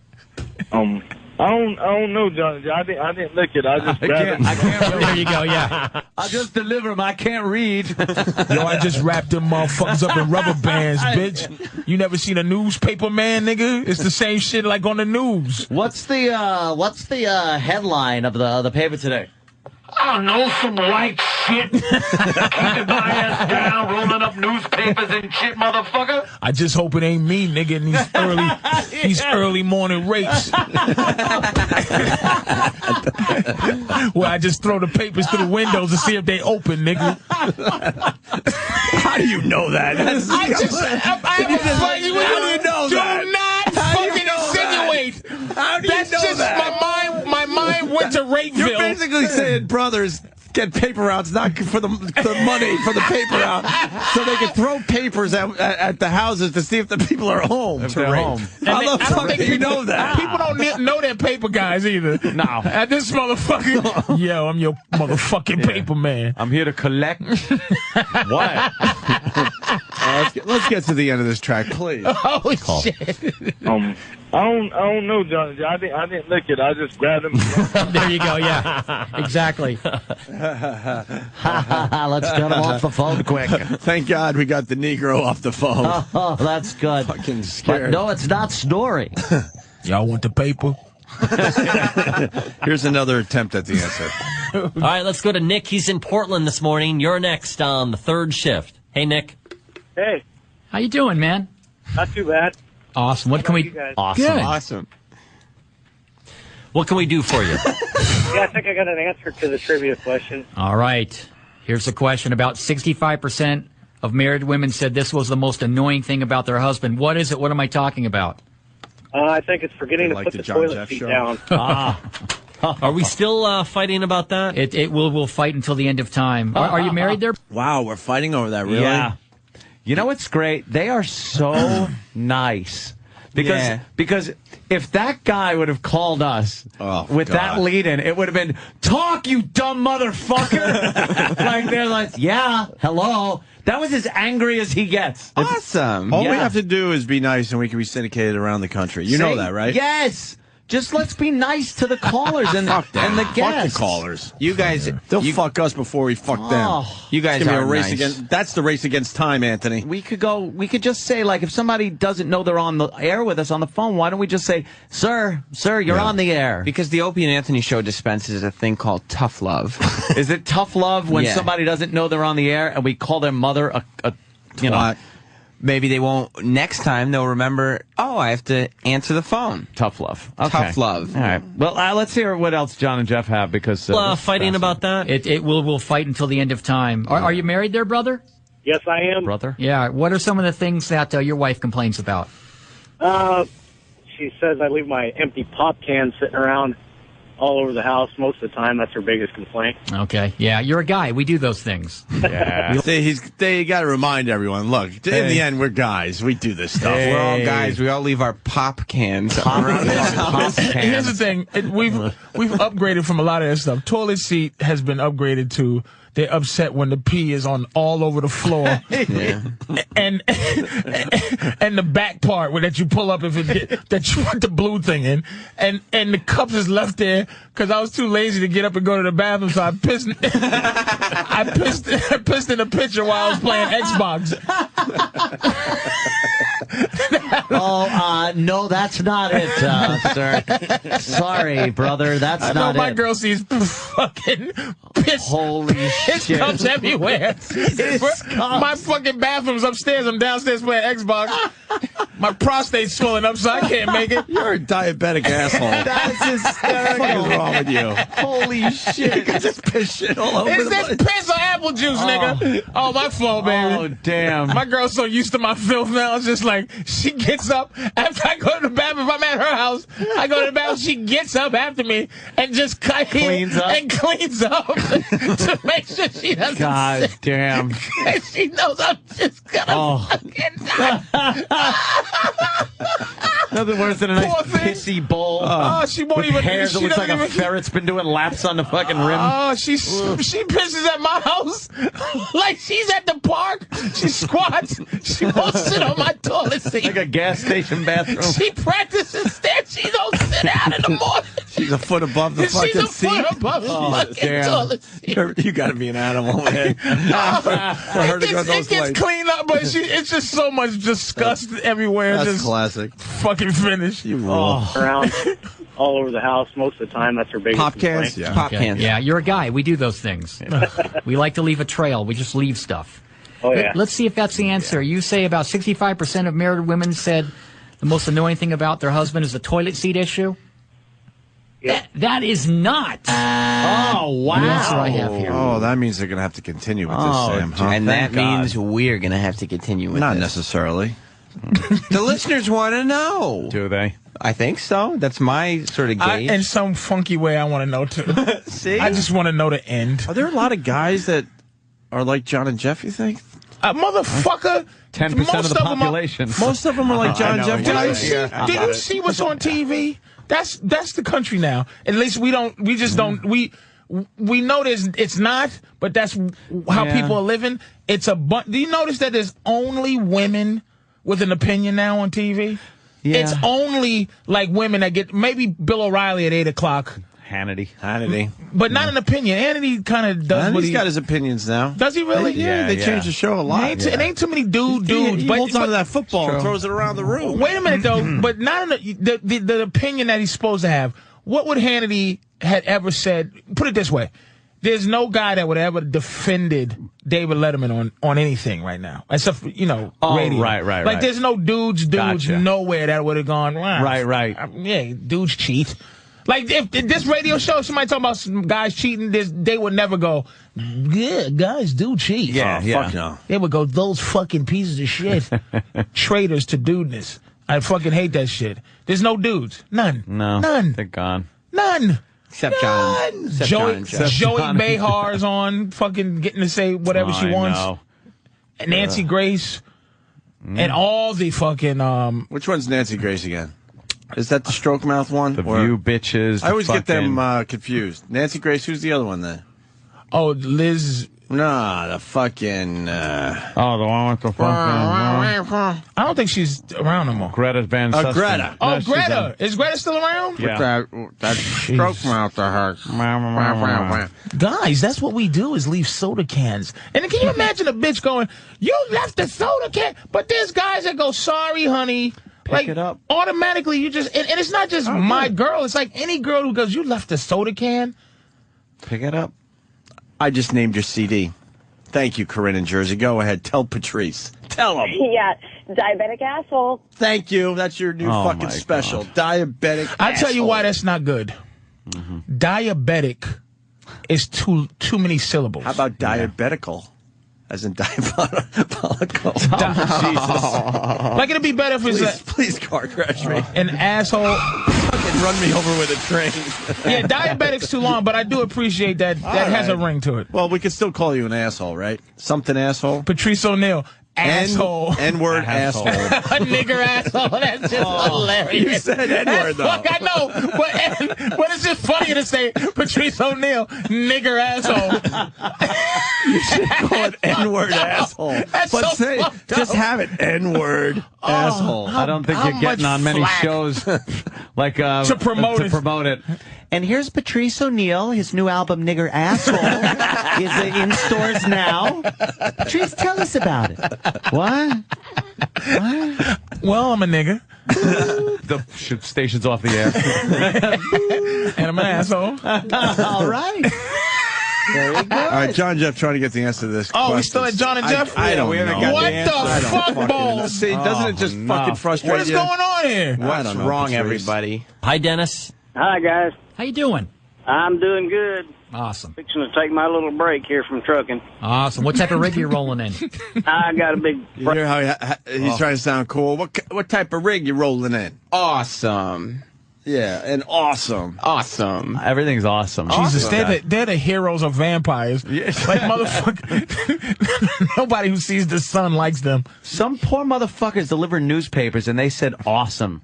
Because what are you doing? I'm delivering newspapers. Awesome. Yeah, you know what a something? great No. job. It's not awesome for that guy. It's not awesome. Jesus. Awesome. What type of rig are you rolling in? I got a big Freightliner Classic. Awesome. There you go. Love those old Freightliners. What can we do for you? Do you love them? Well, I'm going to try that trivia. Okay. If this isn't it, it's got to be right up there in the top All right, category. all right, here it is. About 65% of married women said this was the most annoying thing about their husband. Chopping it bugs up a them. hooker What in the is bathtub. it? I told you to pick up your clothes. I told you to take out the garbage. Not listening. Oh, not listening. I told you. That's a really good answer, but that is not the answer I have here. I thought that was Okay. It's not good radio, and it's not a good answer. There's nothing good about it. I disagree. A few people saying you should call it N-word a-hole. I like that. Huh? And there's N-word a-hole. And there's a lot of parallel, A-hole, parallel N-word. thinking out there N- because a lot of people are coming up with that one. N-word a-hole. N-word a-hole. Hey, It's not bad. It's not bad. N-word a-hole. So, what are you doing? Not too much. I have mesothelioma. Awesome. Awesome. Awesome. Awesome. Awesome. Jesus Christ. Awesome. But do you hear the listeners? Dudes are living with that kind of nonsense. Yes. Like, Yes. dudes are living with their wives. I get yelled on at them like that. for leaving pop cans around. Pop cans. Awesome. You left your pop can in the kitchen again. I'm going to pop you in the eye What happened, if you what bring up happened to the the good pop old can. words? Will you shut the fuck up? Bitch, shut the Will fuck you up. shut the fuck up? Like, does that even exist? No. What happened to shut the fuck up? My ex used to tell me, you know, I have had to step over your clothes 3 times already. Then pick it the fuck up. Right. Help each other It's out. in your way. It's in your way. You could bend over and pick it the fuck up. I do shit. I just don't fucking bitch to you that I had to do it.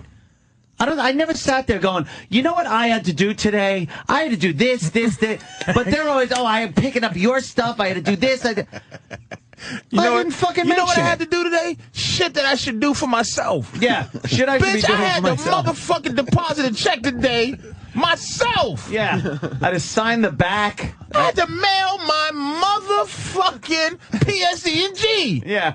Where you at? Yeah, what'd you do? You see the bags? Okay, look, I take my fucking bags down to the Chinese lady to wash them, and I get the bags. Do you see them? Do you see the clean clothes piling up in the garage? Do you see them? Bring them the fuck inside. Fucking, they're already folded. Find a place. Gotta put them in. And then just tell me. Where's my note to tell me where the fuck my drawers are? Fuck! You know, you're supposed to just help each other out. I mean, and Ant was fucking... He was fucking holding up his end. He's in the city becoming a radio star. Oh, Fucking, yes, I remember. fucking the good pick old up his days. stupid clothes. I cook, I shop. Gives a shit.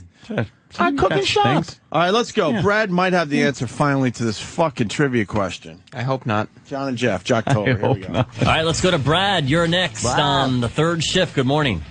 John, Jeff, how you guys doing? Good. How you doing, man? Awesome. I'm doing really, really good. I think I got a trivia answer for you. Okay. About 65% of married women said this is the most annoying thing about their husband. What is it? What am I talking about? Oh, I think it goes something like this, okay? You're walking at the mall with your wife doing the Saturday thing, and out of the corner of your eye, you see this hot woman with the goods. Uh-huh. And you try to do the subtle look, the little head turn or whatever, but it seems like, women and wives in particular have this third sense.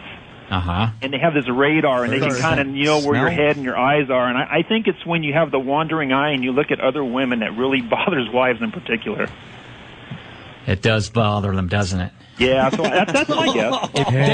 They were trying to debate whether they were going to fucking dump that whole thing. Yeah, they got scared there. Oh, boy, this one could get me in trouble at home. It does bother them, doesn't it?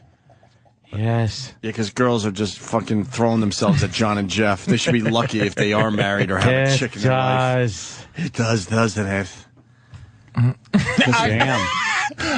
I think number one is when your woman worries, when you out loud to yourself say, I like to stick my head right in her asshole.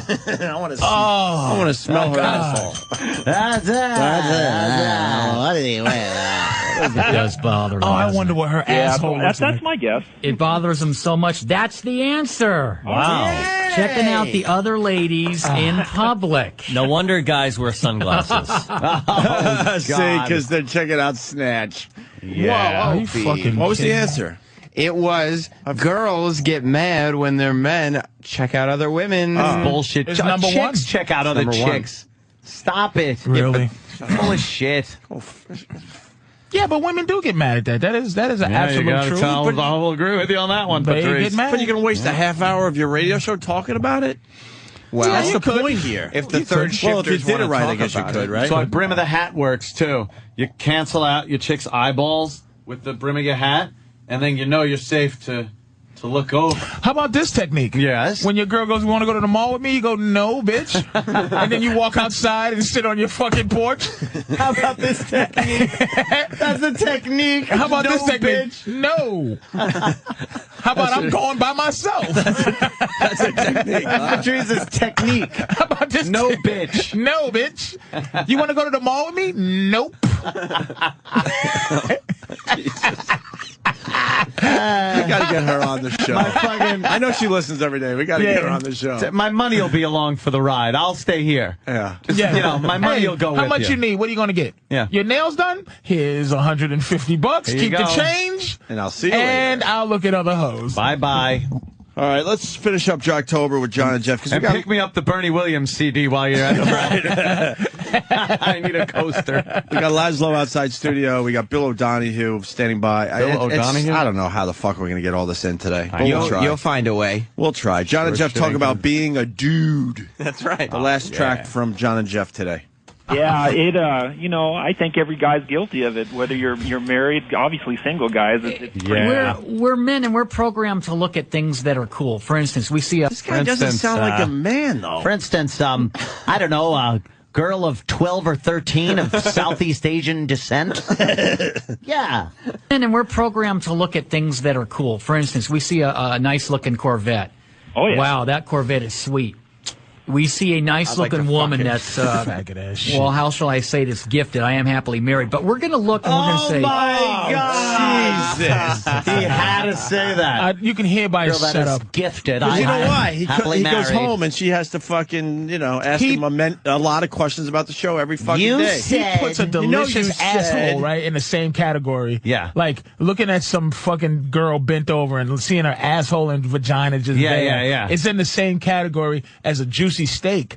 As a car. A car. And he As had a to preface it car. with the car first, because, As a cool painting. I'm not thinking the girl. I'm thinking and talking about the car, honey, when he gets home. Yeah. And I said we're happly married. He's got to explain himself every Oh, morning. yeah, every whenever he gets home. henpeck. Every noon. And you know when what? he When gets you say home you're or happily whatever. married, 9. Sometimes if you have to say you're happily married. Yeah, you have to keep telling yourself. Yeah. right? And telling her. We're happily married. Yeah. My girl knows I don't fucking like her. She knows I love her, and that's where I'm going to be at. But you don't like. It just, she knows a lot of the animosity because I share the animosity. That's all. Yeah. You share it. That's it. You just go, look, I'm fucking. I got a question. I don't want to be here. I got a question for you. One of them's married, happily married. You think his wife misses being fucked the right way at this point? Look, you can't sit here and think that she doesn't. I don't know. That's I'm terrible. just saying. But that's terrible. if she ever was fucked over. Because if it's, but again, I don't know. that fucking I don't know her. I don't know her either. I'm just saying. Like, it doesn't sound like. I think he's any man. You don't fuck any girl the way you should be. If you ask to marry a girl, or I think if you marry her within a year or two, you never fucked her the way she's supposed to be. Like you supposed to before. Like I think I'm gonna marry my girl soon. We discussed it yesterday. Yeah? 'Cause I don't have health insurance. Oh shit. She's listening. And I think that You're faking a little bit. We We're getting discussed married. No, that's common. That's common in She the. doesn't want to hear that. We get Deep married down. like two gay guys get married. Listen, Yeah. we need the benefits. Look, I understand, but benefits. she doesn't want to hear that deep down. I mean, she knows it, but What is she fucking? Look, she's very practical, man. I know she wants some romance. So you're getting married just because of the She health don't like being insurance called issue? bitch no more. I can tell. No. Oh, when I She's call her had it with that? bitch, she's had it. That's old now. And she's tired of me introducing her as my girlfriend. Yeah. She really wants fiance bad. But she, I think I'm just Yeah, I'm just gonna gonna do it. Just can do it. If we end up in, I tell you what, if you hear that I went to Vegas or Reno, Oh shit! Yeah. we definitely doing a James Brown wedding. Doing that. I'll do it. It's gonna be a quickie. Quicky's not even single on Thursday, married by Sunday. I might get myself ordained as a minister to marry us, just to marry me. Patrice, Do it yourself. Patrice, you take this bit. Yes, I do, nigga. Yes, I do, bitch. I ain't no bitch. But if you don't fuck this shit, it takes years to fuck the shit out of a bitch. Like, it takes 5, 6 years to fucking just ravage this woman. To get to the point where what, though? Like to where you go, we have done everything. Oh, everything. Okay. All right. And then you go, let's get mad. Fuck it, man. She's been a trooper. Yeah. And you don't want to let her go out into the world after what you did. And No. You know what I mean? All right. Let's get to the end of this clip. Why? We see a nice-looking Corvette. Move on. Oh, yeah. Wow, that Corvette is sweet. We see a nice-looking woman that's, how shall I say this, gifted. I am happily married. But we're going to look and we're going to say, nice. We're going to do that. That's how we are. Let's be real here. We're not going to lie and sugarcoat and say we don't do that. But have you ever deliberately not looked at a woman that your wife or girlfriend thought you were going to look at? I did that on dates, but I'm secure enough. My wife is secure enough to where, if you look for longer than a second or you do the head-to-toe thing and you make a comment, you're being disrespectful. That's straight up rude. You don't do that to a lady. You just don't do that to your wife. Holy shit, this guy is a fucking pussy-whipped asshole. Oh, come on. But he's not a pussy whip. He's phony. a fucking, that's what bothers me. Yeah. No guy, this is shit that we have been transformed into. We've evolved into this. Because just in the 50s, you can put a phone book on your girl's ribs and punch it. How do you know that? In the 50s. That's great. Hey, dame. In the 50s, you could rape your wife on top of a jukebox with a poodle skirt on, and she can say nothing. The cops would tell her to scram. Nothing. Yeah. Like, you can't, all of this horse shit. It's all phony. Because that's the only way women can be on top of the situation. Yeah. Is if dudes just decide that we gonna give it all up. That motherfucker cannot honestly believe what is coming out of his mouth. Because he's betraying his gut. Yeah. He's betraying what we are. He ain't betraying, like, socially, we're all kind of whipped. We gotta, submit to some degree. Yeah. But he's betraying the honesty of being what a man is. He's talking about being a guy and, we're just guys. And then he comes out with a line that no guy in his right mind would fucking say. Disrespect That's thing? just disrespect. Here's a line. Here's a statement that should never get any flack. Men are close to being a perfect creature. As a creature goes, yeah, we're a better creature than women. Uh-huh. It just shouldn't be an argument. Right. It's just no one wants to be a girl. Like, no man goes, boy, I wish I could bleed I wish I had to worry about fucking getting pregnant. Yeah, I wish true. I could sit down to pee. I wish I had weaker bones. I wish I needed that Boniva. I wish I got menopause. Like, I wish I wasn't cool after 50. Like, we're just to be not fucking society, because there's women bosses and things, but just as a fucking two creatures walking around. Men are the shit. Yeah. Men are the shit. But why the fuck can't we say that? Like, why is that a bad thing to say? You gotta say fucking shit like, that's just disrespectful. That's just and if women go, we're the shit and we're the best, and then dudes have to go, yeah, and then girls go, yeah. I bet that's I bet they get calls or emails. It's like, I really like what you said today about that being disrespectful. That's very not enough men say that. Well, that's true. There aren't a lot of men who go out and say that and represent women. Fucking smack you in your head. Yeah, we got a break. Oh, boy. Laszlo's pacing. I know. Bill Don. It's crazy now. Yeah. Laszlo, did you guys do any of the new? Well, we're gonna talk about that shit. I'm supposed to do some voiceover. Did you do the Chinatown one or the new fucking? We've done them all. You done the new ones? We don't know what we're allowed to say. Can't talk about. Really, Laszlo fucking fired me for my little appearance. Well, he should have. You can bring it up with him when he comes in here next. You know what? Fuck Laszlo. That's right. Damn. What's he promoting now? He's promoting some good shit. More games that'll Exclusive sell shit a for us. billion copies. Listen, we got a break. Yes, let's take a break. Point, we can't even fuck around anymore. All right, Patrice is going to be at Bananas Comedy Club, Hasbrook Heights. Oh, no, these are down the road. So just follow Patrice on Twitter, Big Mama Praz, and he'll keep you up to date with his shit. Opie and Anthony, stay there. No, don't do that. Laszlo from Rockstar Games in studio. I am so offended by the new game. Why are you offended? Because I saw a black guy banging a white girl in the game. That looked good, didn't it? In the bathroom. In the bathroom. It's a nice thing about the new GTA. You can take chicks in the bathroom. But I like him. He was nice. Is that a cutaway?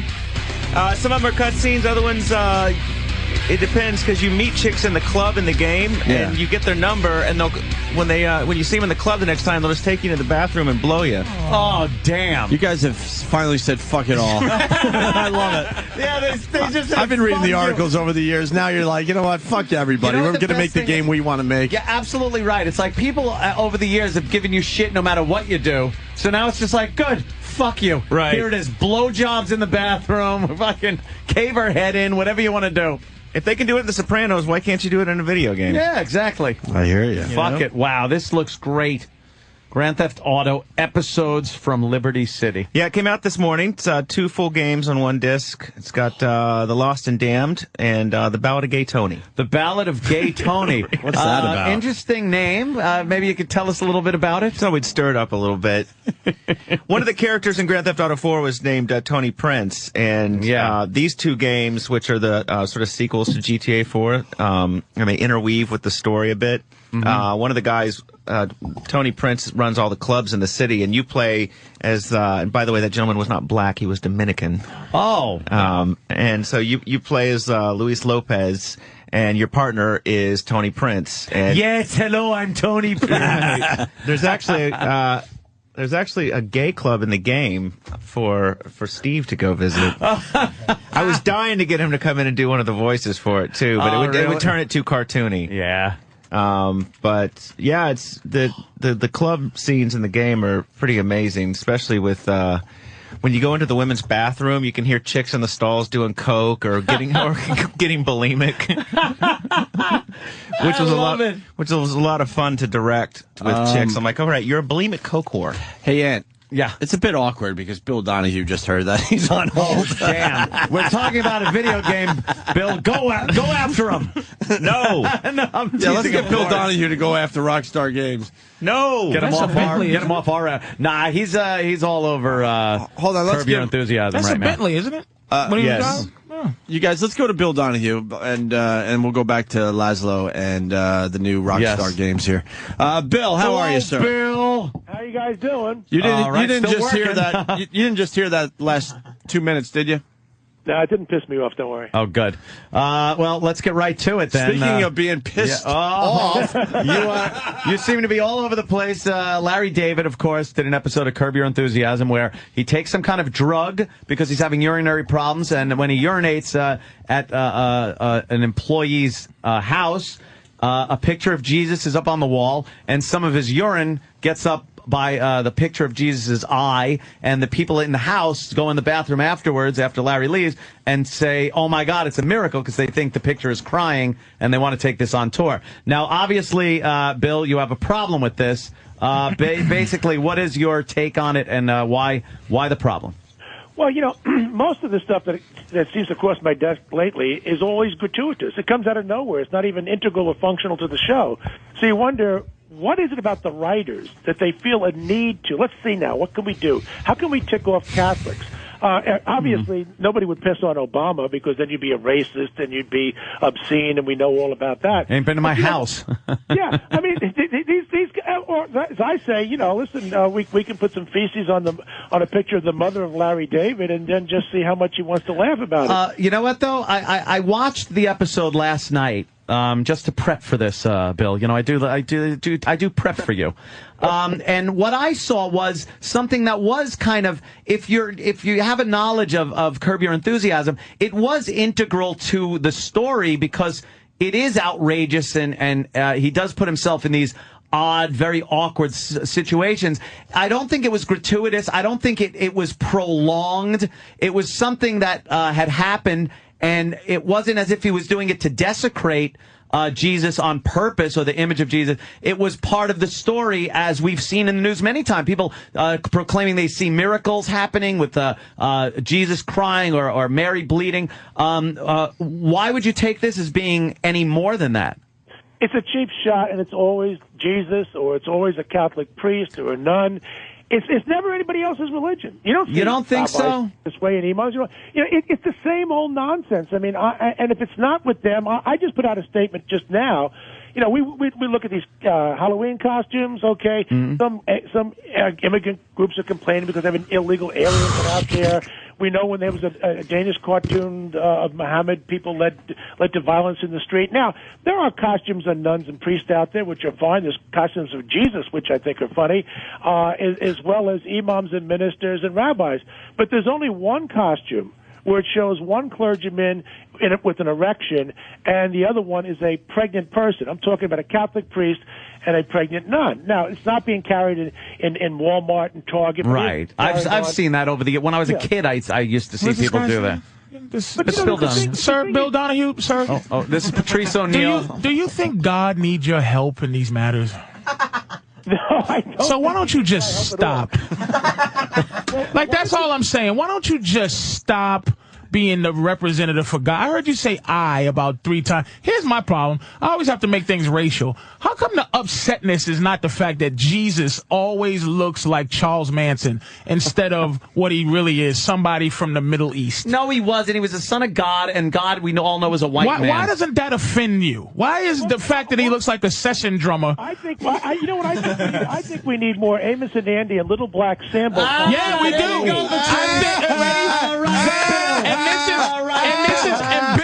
This is what he wants, because everything is really it's like snitching. It's like, why don't I? How come we can't do? You can if you want, but you don't make fun of anything. So you want people to not make fun, to have fun, make fun. What about the Joker face that everybody wants? We could make a. She got do your thing. Do your thing, Bill. Let's hear a good Michelle joke. Let's go, baby. I'll laugh if it's funny. Her ass is a little big. Go ahead. You get my point. No, I don't get your point. No. Sure you do. You just. I don't care. Yeah. How about I don't care? Believe me, you would. Really? No, you don't know me. That's what I'm saying. I'm not you. Wait. What do you got on Al Sharpton? Al Sharpton would be the first one to go for your head, of course, if anything like this happened. We saw what happened with Isaac on that. Okay. What I'm saying is that one more time we got this duplicitous, hypocritical people out there who say, oh, no, leave off the gays. Well, I could have some fun with some gay costumes. Let me tell you about that. But they ain't going to go there, are they? They're just over and over and over again. But you're not giving me any reason. It's like... Any reason? It's like... No, wait a minute. It's like... Sometimes it's like having... You ever have a woman... and she says something's not funny, or something you think is not funny, right? And then you go, okay, well, make it funny for me. Can you please tell me, say something that makes me go, you know what funny is? Well, did you think what Larry David did was funny? It could have been. He should have been able to do it. Could have been. Was it funny? Did he? I don't think Patrice actually saw it. The tear I did. I saw the clip, and the 2 women that got on their knees and thought he was really crying. Okay, he did see the he was making fun of those goofs as opposed to pee on Jesus. Yeah, it wasn't a desecrating. You're being Jesus literal. thing. He's just making fun of the Catholic woman. Is that what it is? No, it was making fun of. They're hilarious. You don't think people are a little crazy? You guys don't even see it, do you? You can't even connect the dots. You're so clear. You're not connecting the dots. No, I do. You're being self. I don't even want to say righteous, but you're just, dude. Stop. I think Larry David was making fun of the fact that people find like the image of Jesus or the Virgin Mary and like in English muffin, and then next thing you know they're traveling around the country showing everybody, and people blindly believe that something actually happened there. And that's not Jesus. Again, that's a white guy. It's a white guy with long, delicious hair. Let him speak. Yes, Bill. Look, you've got fringe people in every demographic group in society, and the question is, why is it not legitimate fair then to pick on that fringe group within other different groups? Larry David makes many Jewish jokes about himself on Curb Your Enthusiasm. Nothing vulgar, nothing obscene. I mean, no, but it's very stereotypical Jewish. Yeah, but you know what? Again, if as I just gave you an example, I don't care even about costumes of Jesus and priests and nuns, as long as they're just making some light fun of them, as they do others. But when you have the kinds of vulgar stuff that I described, and it's only my group, my clergy, my religious, then you have to begin to wonder, why is it? Why do we have this pattern over and over again? Can you tell me which verse? He is a crusader. Can you tell me which is a victimizer? You're victimizing. Again, you're victimizing Catholicism. You're victimizing because you're like, it's the reason why I can't listen. It's the reason why I can't say nigga no more.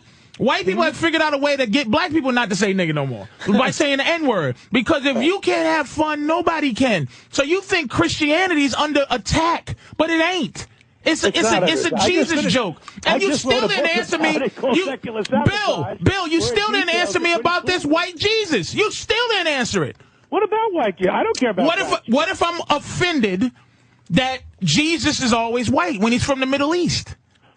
Well, I mean, that's not vulgar. That's a matter of interpretation. Why aren't you upset about that? The Catholic League, we don't. Okay. There have been pictures of Jesus. If you're upset about care about that. If you're upset about a figurative act of defamation against fake Jesus, but it's a fake Jesus. A picture of your mother, you're not going to get upset. It's a fake portrayal of Jesus. I don't believe you for a moment. You don't believe yourself. You're just trying to stop people from having fun. Stop. Leave people alone that like to have fun. A lot more people agree with me than they agree with you. Yes, why don't you just go into rooms with them and leave people who are funny alone? Tell your friend Al Sharpton and his buddies at the There you go, my friend. Because he's black, he's his friend. There you go, Bill. We know what you really are. You're going to slip up if you keep talking, black Bill. people know each other. Exactly. I agree with Bill on this one. You're going to slip up, and the real R word's going to come out. The R word. What's the R word? I'm not saying it. Oh, you know what it is? I don't know what it is. What's the R word? It's the R word. If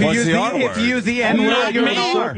Not exactly, but you know what the N word is. You're an R if you use the N word. Yeah, you're an R if you use the N. I have no idea what the R word is. Of course you don't. Hey, Bill, if you get mad enough, you could call him, what you want to call him. Say it, Bill. It's in your heart. Let it go. Don't let it fester, Bill. Get it out. You've already been saying it in this condescending manner. What if I put Amos and Andy, huh, Mr. Negro? How about your friend Al Sharpton? How about your friend White Jesus? Let him talk. I'm just showing what a phony you are. No, you're not. Oh, shit. No, you're not. No, you're not. You're not Little fun. Black Sambo with his You're not fun. Little Black Sambo. We get ready. Hey, what do you? There you go. That's what Bill really is. That's what he really is. That's what you really are. Yeah, I know. You see the anger? He came on very diplomatic. Very diplomatic. Argument. You try to justify bigotry against one group, but then you get upset when I don't. When it comes back. No, I didn't. Face. No, I didn't. Yeah, you kind of did. You kind of did. Say what? What you kind of did. What did I do? Kind of did. What did I do? You kind of did. Just tell me what I did. You kind of did. Tell me what I did. I just fucking with you. No. I'm asking Bill. To Bill. Bill, what did I do, Bill? What did I get mad about? My point is simply this: everybody has a hot button, whether it be Jesus or Muhammad or a black minister, whoever it might be. Or funniness. All you got to do is find that button and you press it, and you get the same reaction. Yeah, the button I'm pushing with you. There's a tendency in our culture to push the buttons of Catholics more than any other group. Okay, when did this start? Has this been historic or has this started yesterday? Leviticus. This started Leviticus. For a while, fellas. You know when it started? It started when people started paying attention to people like you, Bill. When we started going, Bill said something, so we got to be scared of it. Bill, just stay out of fun business. You know what Xbox 360 is, Bill? Stick to stoning women that are unholy. Let's go back to the rules on when it's okay to enslave people or when it's okay to turn your daughter out as a whore. Let's go Old Testament right now. If you want to talk about offensive... This is a white guy talking now, by the way. I'm not black at all. He looks like Jesus, actually. I'm from Oklahoma. Yeah, actually, he does looks like Jesus. This shitty shirt there proves he's white. I bought this in Oklahoma. It's all Westerners. And Bill, Western Outfitters. Wait. And just so Bill knows, Laszlo will be going to hell with what he does with his life. Oh, my God. Yeah, so there's a guarantee there. I'm with you, sir. What is HBO saying about what you're saying, Bill? Same You thing. get what I'm saying, right? Yeah, you think you're going to get an apology or any reaction to this by HBO or Larry David? No. Listen, Bill Maher has been defending Catholics for years. There's something pathological about that man. He's totally irrational. Yeah, I don't like Bill if Maher. HBO puts up with him, then I just joked on TV here about 2 years ago that I'd like to meet up with him in Madison Square Garden, put the Everlast on, and I beat the hell out of that punk. He goes on Larry King in a serious vein and says, Bill Donahue of the Catholic League threatened me with violence. What up? Yeah, because you know what he did? You know what he did, though, Bill? He gotta like Bill Donahue for that. He took you literally. Oh, he took you literally. He took you literal, Bill. But when you was joking, you were joking around figuratively. He should have known it, shouldn't he have, Bill? He should have known you were joking, Mr. Serious. Lordy. Oh my goodness! Lordy. You're threatening life there. Jesus Christ, there. He had to figure. He had to know you were joking, didn't he, Imus Bill? was joking too, and look what happened to him. Yeah, Right, Yeah, he got we weren't happy railroaded. about that one, Bill. Right? Yeah, we weren't you happy can't about even go that there. one. Hey, we Your were argument joking. collapses. Yeah, but Bill, you don't know me, but do you know I was the first one to defend him? Who? Bill, Don Imus. Yeah, Patrice fucked up his Patrice TV career because he went on and defended Imus, and he hasn't been back since. I defended Imus. And he was great. He was great on TV. He did a lot of TV Bill. before that. Right is right, and what you're doing is wrong. I didn't Because it's ask for anybody to be selfish. fired. It's selfish. Huh? Al Sharpton went for the jugular. And even after the man apologized, he still wanted to get him fired. I didn't ask for anything like that. Then what's your end game as far as this Larry David thing goes? What would you like to see happen? Look, I've never asked for the government to come in and resolve these problems for me. All I'm simply saying is this. I run an anti-defamation organization, and just like you have the ADL and NAACP and GLAAD and NOW and all these other different groups, when you see something that you think crosses the line, you're expected to draw public opinion to try and persuade them to your side. Some All people not agree, funny some groups, people by the don't way. agree. None of them are funny. That's true. Like, why don't you stay and listen? This is the deal I make. Why don't you just stay in the realm where if somebody goes seriously, I will piss on Jesus's face. Stick to those people who seriously want to do that. We had that. Wait a minute. We had that last year when a professor from the University of Minnesota intentionally took a consecrated host and drove a rusty nail through it to say, listen, I don't give a damn about the body and blood of Jesus Christ. I'm an atheist. His name is P.Z. Myers. There's a lot of animals. Now, out there can you like agree? that. Can you agree that that Larry David was trying to be funny? Yeah, look, I don't think that because somebody offends me, therefore he's necessarily a bigot. We all tell jokes that could offend somebody. What I know a bigot is when he does it over and over and over again. I do say there's a problem at HBO. This is the first time, to be fair to you. Okay, Patrice. Larry David, do we see that he's a recidivist, a repeat offender? No, he's not Joy Behar, some pathological bitch who constantly is going after the Catholic Church. Larry David is not that way. Wow, I don't like her either. You gotta love Bill's opinions. Lord, I'm glad this is not like 1806 because he'd be riding down here on his cart.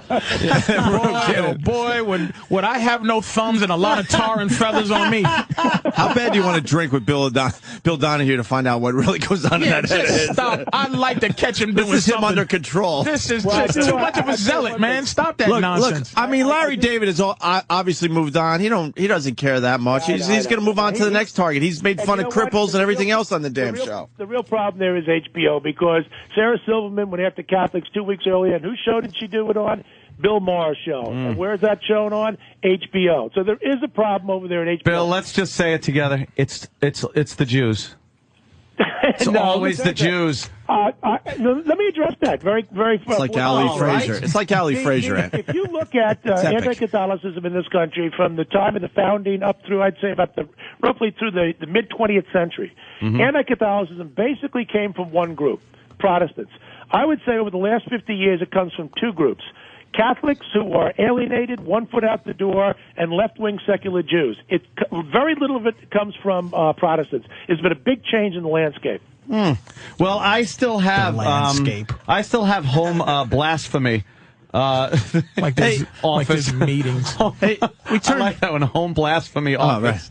Right. We got a lot of religion and a lot of racism thing happening right now. What if Larry David did the same joke, but it was, I don't know, Malcolm X or Martin Luther King, right. and then his P got on like a portrait of How about MLK. Obama? All right, Obama. Let's go to the. All right, it wouldn't be Bill. See, Bill's not. It wouldn't be Bill. It would be Reverend Al. Right, and that's what I was saying. It's this. This is where it gets messed up, Bill. You're a man. See, people historically who are for humanity, who are just for humanity, get killed in some kind of way. Jesus was for completely the opposite of what you stand for. He was for everybody being together. He didn't start a religion. He was starting like a movement of love. But wait a minute. No, what I'm saying is, Al Sharpton his job is to get offended with Malcolm X. Your job is to get offended with Jesus. Somebody else's job is to get offended with Muhammad. But the idea is there's no humanity there. It's still secular. It's still xenophobic. It's terrible behavior. We're not human anymore. You're doing what you're supposed to do. You're not angry at other things. You're not angry at cruelty to animals. You're not angry at genocide in Africa. Because, are you, Bill? Cruelty to animals? I think this case before the Supreme Court I would come down on the side of saying that that's not protected speech under the First Amendment. When Madison talked about freedom of speech, there's a case that the Supreme Court has agreed to hear. They won't render a judgment till the spring. I don't think intentionally being cruel to animals should be freedom of speech. What? Yeah, it's usually freedom of religion if you choke a chicken and then you do something like that. Yeah, it's cruelty. There's not enough. Everything that's wrong should be mentioned by anybody on any group if it's just wrong. Larry David has free speech. I have free speech. I didn't ask for anybody to get fired. I don't understand what the big stink is about. You are a defender of the faith. So when he sees something he doesn't like, gatekeeper of the faith. He speaks out. And lets people, makes people aware that him and his constituency are not happy with what went on. When it's taken over the line and people lose their jobs over it and things like that, then I have a problem with it. This guy can say whatever the fuck he wants. Fair enough. But I would love these people. And when I say these people, I mean everybody who's an advocate. Oh. Please, could you just be fun for 5 seconds? Listen, do something frivolous. Nothing fun about damnation. Wait. He's got a sense of humor. Bill, what do you find funny? What do you find funny, Bill? Who's your favorite comic? Who's my favorite comic? I'll tell you what.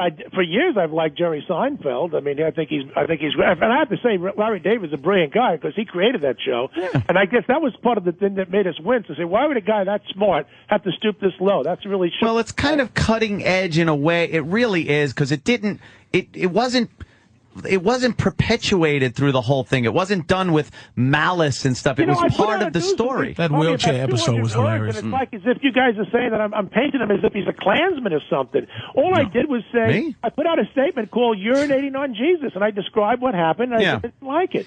All right.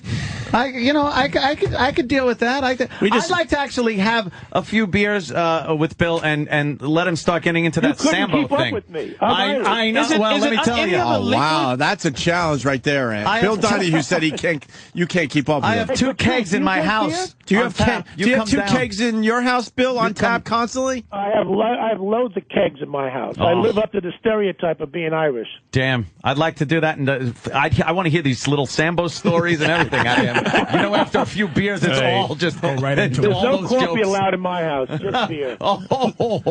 Sounded like a race joke. Alcohol. He's got those little black guys with the lanterns out front. Yeah, I do. He's laughing at that. I got one out by my likes pool. That. Dude, because we can hear it. Guys, and he can't have fun. Hold on. Bill's got to go. He's very busy today. I got another radio show I got to do. But hey, Patrice, you're a fun guy. Maybe sometime we'll go out together and we'll get loaded. No. Thanks a lot, Bill. Take it easy. No. Hey, that was a great discussion. That was good. That. God damn, I like that a lot. Patrice just said, because I'm just going off about the situation. Patrice just goes into the microphone. All right, here he goes. Can we this shit, it's so corny. I know. It exists. I heard you. But it's loud just and clear. So fucking, people are they're always interfering with people. Let funny people have a police. Yeah. And go. Funny police. And if you challenge, what's his name? Larry David, you go, Larry, is it any other way you could have made that joke funny? Let's say you thought of that joke. Is there any way you could have made it funnier without P?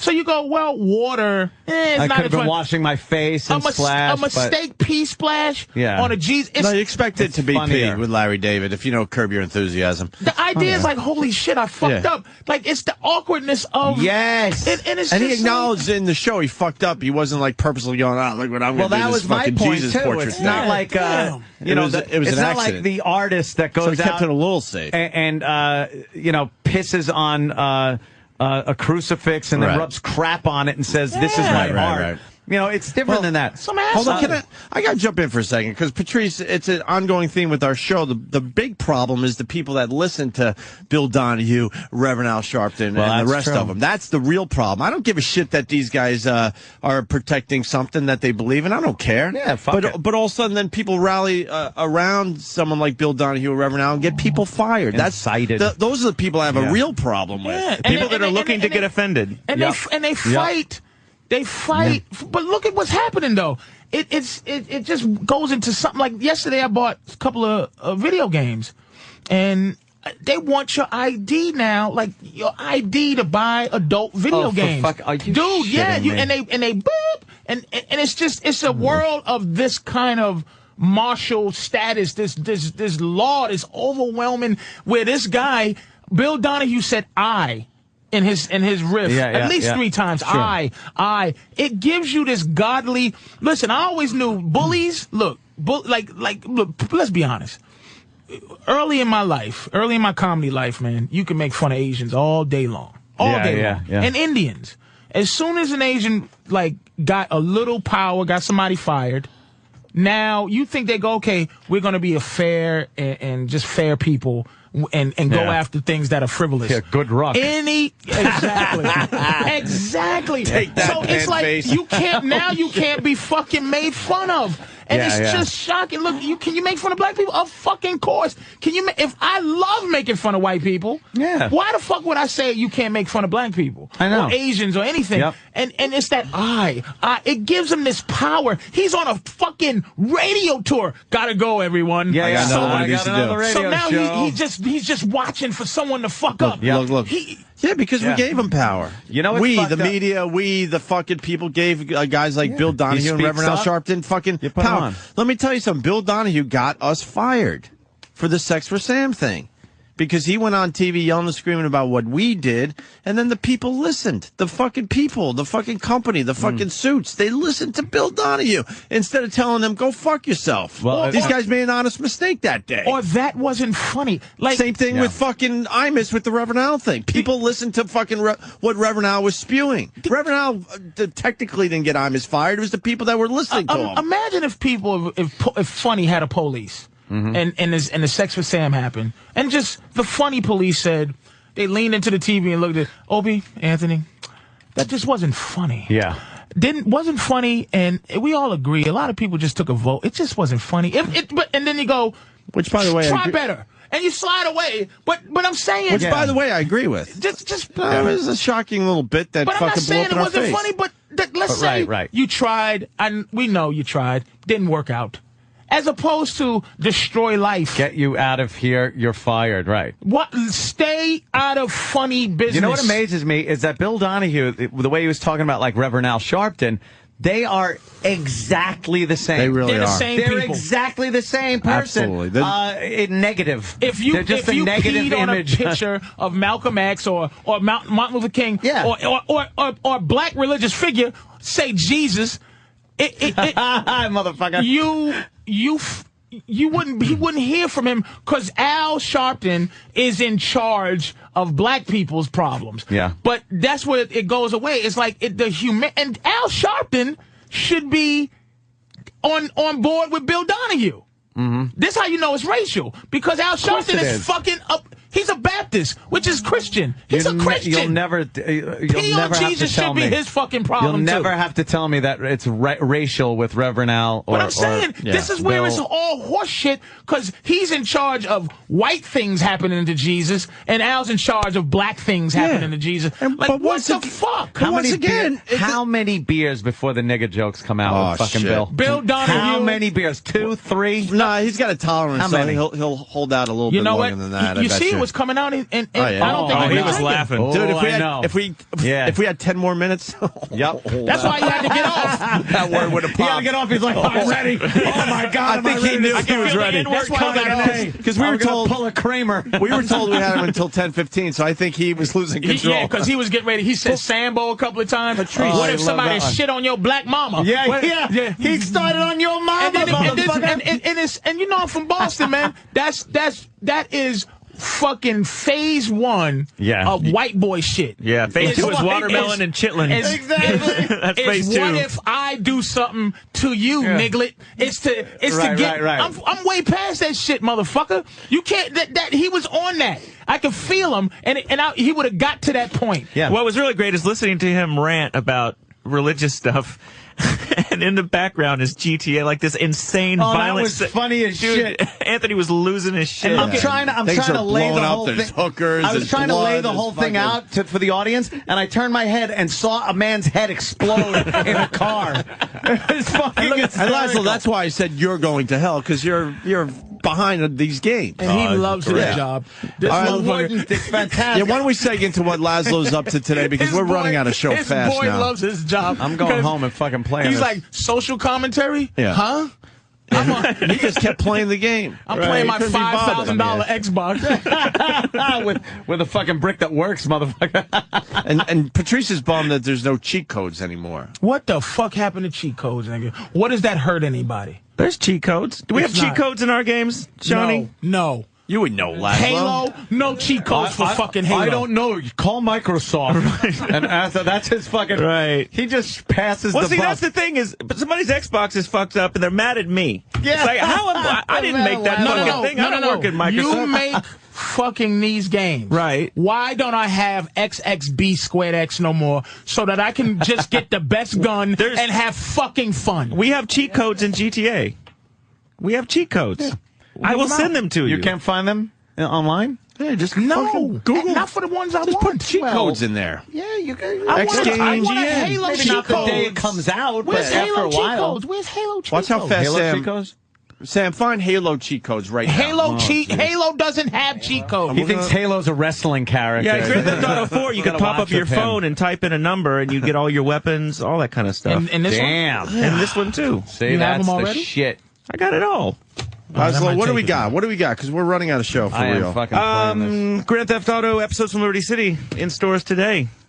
Two games. Fucking playing this today, right when I get home. One was Lost and Damned with Motorcycle Tale, and the other's Ballad of Gay Tony has a tank in it. The Ballad of Gay Tony's a little bit more the one. I'm on the radio, nigga. I can't.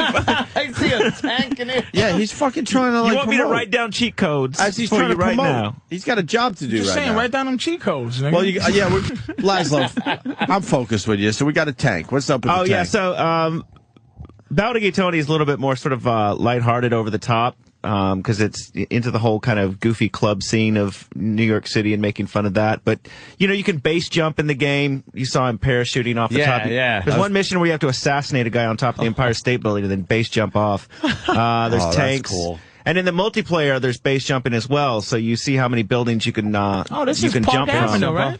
Yes, that is. So is this is actual New York City? You got fuck yeah! Look how Liberty City is a spoof of New York City, but I don't see one. Why can't you call it New York City?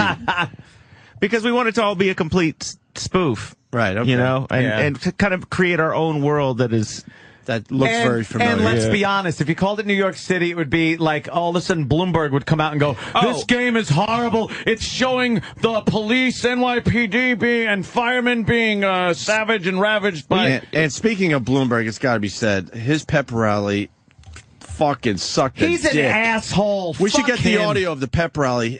He was the lamest fucking Why is pep he still rally a man? guy ever. Does this city love him? Oh, and he was mad at us. He appointed himself to a third term. Because he runs the city like a fucking business. You know what he did? He said no term limits anymore. And then when people bash him on the term limit thing, he goes, well, the people will decide when they vote. Who's if they voting? don't want me. But he pumps so much fucking money out there to get reelected. He buys the fucking election. He's a honky Chavez. He buys it. So he's able to fucking...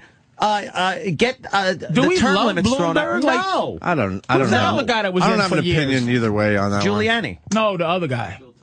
The other guy. What? Fucking Before Giuliani. The one that was in there forever. Ed Koch? Koch. Ed Koch. People kind of loved Ed Koch. Right, that's what I'm saying. Do people love Bloomberg? But they liked his personality. The city was a wreck when Koch was in there, if you remember. Yeah. Hey, Laszlo. Dinkins. Laszlo said that Bloomberg, what? Yeah, so, well, you know, Hollywood gets all the props because they love to come do, you know, movies and TV shows here, and they kick the city a little dough so they can shut entire city blocks down and fuck traffic to make CSI fucking Bangladesh or whatever the fuck they're making. CSI Bangladesh. And I want to see that now. So sounds good. But when they found out that Frank, this kid needs a sandwich. This kid's 20 children in flies his room. on his face. One of these flies has the answer. God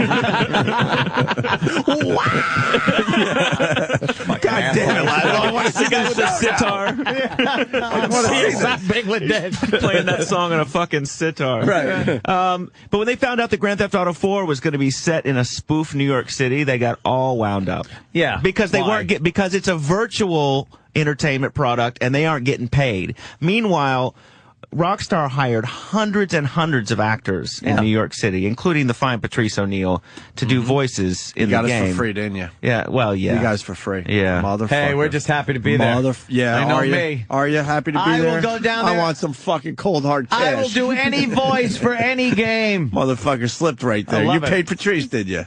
Dude, the guy blows up his spot a lot. Every time he's close to that sitcom, boom. He lights a stick of dynamite and throws it down and stands on it. Why do we love the guy? I love him. I love him. The fuck you talking about, nigga? I walked in the room and you fucking laid into me. My brick is broken.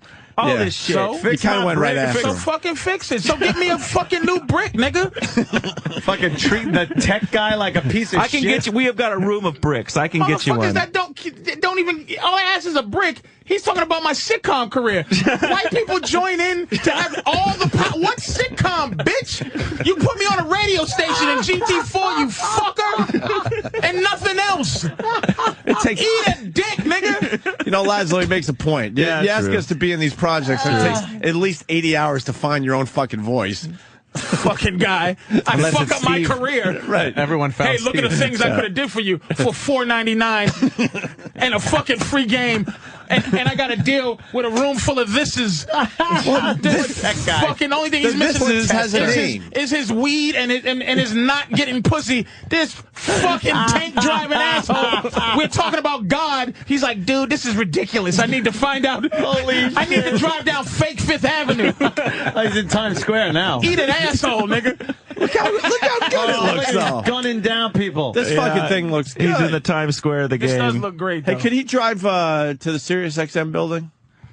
I got a job for him. There is a.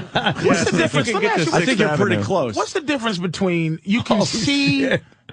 Is it just ethic? You can see the difference because I'm playing the game Wolfenstein right now. Mm-hmm. You can see the difference between the love that this has, or Batman Asylum has, or this Liberty City.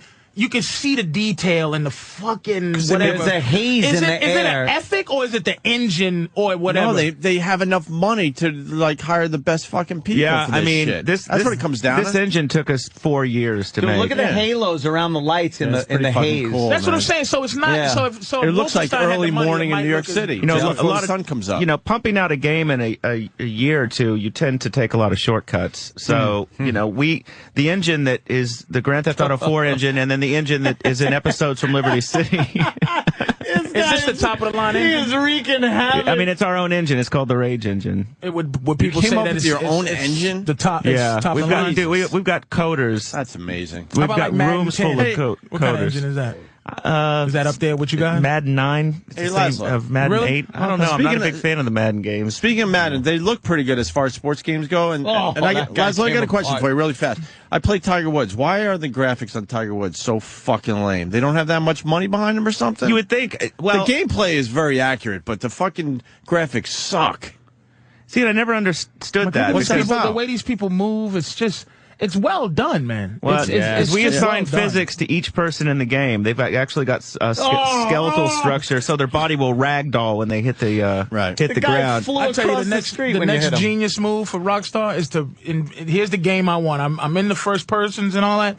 I want the game that can have that army feel. They haven't captured it yet. They tried it in like Dynasty Warriors and these games where you fight a lot of people at once. Like they haven't mastered that thing yet. Where it's like, are you talking old school wars or like World War II? Like kind of? if I had a knife or whatever, if I had a sword, and I'm fighting a guy, and then another guy's coming, and I can stop fighting like him. Gladiator kind of shit. Yeah, that kind of shit where it's a lot of people fighting at once. But you're by yourself, not with a bunch of people who's different people, but like be pretty rough. Just where you can fight. They haven't come out with a game yet where it simulates trying to survive during a wartime situation. Like Braveheart. That kind of shit. Yeah, man. They haven't done Gladiator that game would be fun. Yeah, it would be. Especially by Rockstar, baby. You got to build your stats up on your Gladiator. We're working on a Western game at the moment. Are you really 4 years in the making? On his rape and pillage. It's been in development for a while. Is there Indians in it? I do believe there may be Indians in it. Some racism. Go ahead, Laszlo. Listen. I'd like to buy some anthrax blankets and you throw them at the Indians. Do you shoot vodka bottles out their hand, too?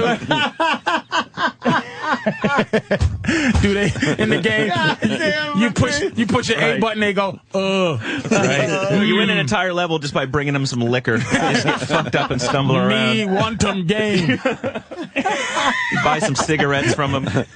What yelling guy am I going to play in this fucking Dude, game? I've got a great character for you. Anthony's already done a voice in the game. Yeah. A real character A this real time? character. All right. Oh, yeah. He's in the Western already. I don't have to do my yelling thing. I keep my mouth shut. This is what I'm saying, Laszlo. How's your Spanish? It's fucking. Give us some how Spanish. Good does it need to be? How's my black guy? Hola, nigga. Listen, but this is what Give I'm us some saying. Spanish. Fucking audition right now. El fucko UO for a second. There's no fucking black. Nothing in there. There's black cowboys It's back a Western. then. There were no blacks there. It's the Wild Wild West. And you know what it is? He knows I'll curse him out if he says the butler in or hey, listen, we have two roles, a butler, or you can play Butterfly McQueen from and I go well, Lord, you could be the cook in the wagon train. Sir, like that's a fucking shame, Laszlo, man. Oh, dude, we had enough Blazing Saddles. Let's be honest. Listen, that's what it is. It's been done. I think I scared all these things when I came to visit him. He's got a name. I don't want to talk to him. The game. I scared them all down there because I was loud with Laszlo, and Laszlo had to do the loud nigger, clenched teeth. It's fucking guy. I could tell. I could tell when I was down there. Laszlo's a hunk of shit. Wow. First off, I had talent. I had talent scheduled in the studio, more than just Patrice, and he calls me from downstairs. My truck's too big. None of these motherfuckers will let me park around this Soho motherfucker.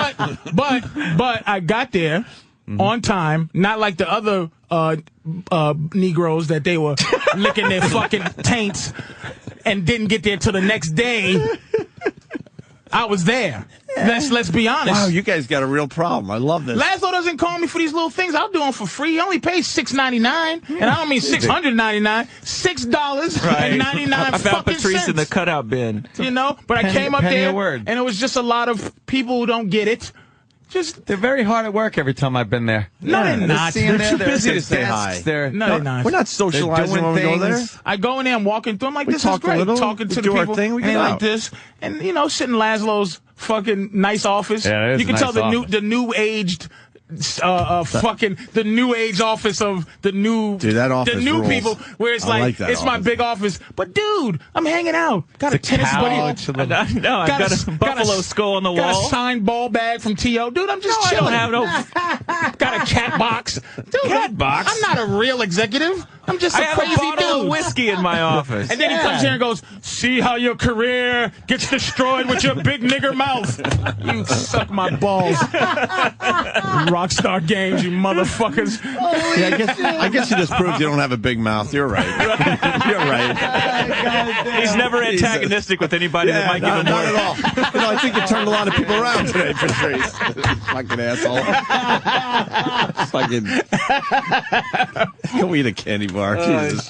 Just call it a day. Just kidding. All right, Laszlo, we got to wrap up. We haven't slept because of World Series shit, so we want to get out Now of I'm here. going to get home and fucking not nap because I'm going to throw this I right want the to fucking play this. Anthony's going to go. screen. I'm going downstairs on the big screen. Episodes from Liberty City, Grand Theft Auto for the Xbox. Came out today. You can also download it on Xbox Live. No, hopefully not yet. Oh, shit, it has like the Dance USA thing, like the dance game thing, too? Yeah. That's another way you can impress chicks in the clubs is you, if you dance in front of them and she digs your move, then she'll blow you. Blow you in the bathroom? Can we see, like, fucking unbelievable. Can we see her get technique? blown? Yeah, we want to see her. He's about to get blown. Get blown, you motherfucker. Look at him. Oh, he's working this chick. Oh, shit. He's working her. And who is this guy? He's the hitman? This Dominican? Yeah, he's that's like you, Luis Lopez.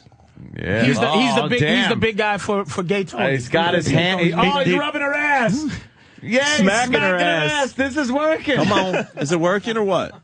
He's working it. And look at the ass. It's anatomically correct. It's just flat white booty that some Dominican is rubbing on. Who can't dance, by the way. Go ahead. The Dominican's doing white people dancing. And he's smacking that flat booty. Go ahead. Do your thing. You motherfuckers. Oh, damn. Uh-oh. Where you going? Oh, they're still dancing. Oh, they're kissing. All right. Now they're fucking kissing on the dance floor. Let's see. Look at this shit. Oh, she must hate her father. That's Liberty City, too. Yeah. Oh, wait. Here we go. Here we go. Here we go. Come on. Where are we going? Loading. Loading, great. Oh, there you go. Load. Get it? Loading. Space between the load and the ing. They're going into the fucking... it's got to talk. A little private room action. All right, going into the back room there, into the little stock room. I see nothing. Doesn't that guy got a pitch tonight? Oh, damn. Oh, shit, yo. I love when you're banging one of the chicks in the game and your mom calls you on your cell phone. Oh, that's not good. It really is a fucking mood killer. She got big old fucking polygon titties. All right, what's happening in the room? There's a cock block coming. Well, that's her boyfriend. Oh shit, yo. Yeah, her boyfriend's trying to get in there, and this guy with no hair. Yeah, what the fuck, dude? This is horseshit. He's letting him in. It's the club scene. If you've got coke, you got bitches. Oh fuck! There's gonna be hell to pay when this guy sees. Yeah. Oh, so wait, so his ball head was strategic. Getting blown. Oh fuck! He's getting blown. On her knees. Oh, damn, he's getting blown, and the guy's gonna come in.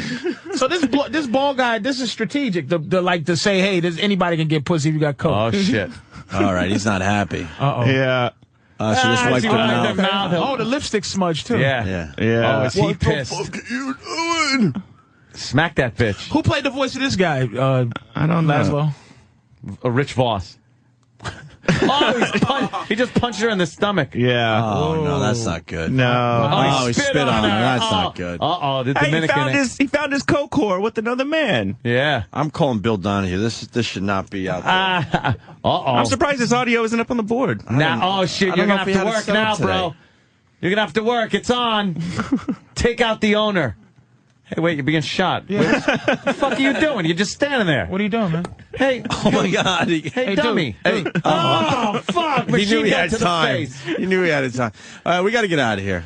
RockstarGames.com if you want to see some of the stuff we did. We also did a bunch of new TV shows for the game. You can watch TV shows in your safe room. We did an anime spoof called Princess Robot Bubblegum about the Asian chicks with big eyes and enormous tits. Of course. And another Republican Space Rangers cartoon. Plus Baz Rutten does a talk show about women. And how to deal with them. Nice. And how not to bruise the face is one of his discussions. Laszlo's got the life, man. I cannot fucking wait. Patrice, you're going to be calling your new comedy special Butterfly McQueen. There you go. There's the name of your what are you doing comedy Halloween? Special. What are you doing Halloween? Baz Rutten's great, too. Hey, Laszlo. Yeah, he is good. People out with an open he's hand. a fucking, Halloween, what are you doing? I'm on tour, dude. I was in the UK last week, and now I'm hitting like 8 more cities. I have cool. A little we're on get together at La Casa. Fuck. Yeah. Well, it's not like it won't be over. Drink beers at some Do point. what? Promoting that? Yeah. Can I get them codes? I'll get you the codes. And by the way, I went fishing 2 weeks ago. Like whatever the fucking fly fishing, dude. The most boring shit ever. I've caught tuna off of Costa Rica. Yeah. I have fished off of Venezuela and caught huge mahi-mahi. You can get that fly fishing done. 3-inch horseshit fish. Oh, you caught one? Another guy did. It's so boring. It's like nothing. You didn't get the job done. What? He didn't get the job done. He couldn't catch a little fish. That's not a job. That will not feed. I want to catch a fish that will feed feel it on the the line. village. I need to feed the village. You go for the big guys, Stand out there with a bunch of people matching their fucking crack. Hey, we're going fishing in the spring. You're coming. I'll go. We'll show you how it can be fun. Cheat codes. Patrice, Big Mama Prods on Twitter. Anthony's Halloween party. Laszlo touring the country. You guys ain't doing nothing at Hard Rock or something? Fuck that noise. You see what happened last year? Yeah. With the planning It that still hurts. Oh, we'll give you 2 days advance notice on your gig. Go ahead, plug it. It still hurts. Great. There was no one there. Oh, it was a disgrace. Oof, we haven't I did been out see in urine public drink since. out of a martini glass, though. Yeah, we did entertain. Who And then was there. he comes back and he's really proud of himself. And Opie goes, "Not your best moment." I'll never forget the disappointment on his face. not your best moment. Shit. Right on. All right, we got to get out of here. Norton on Leno tonight. Let's not forget about that, too. And, of course, the Game 2 of the World Series. So, do the right thing and take a peek at Jimmy and then go back to the World Series, all right? Let's keep that in mind tonight. Yes. Guys, thanks. It was a lot of fun today. Patrice, Big Mama Prods on Twitter. You rocked. We'll see you guys tomorrow. Friday.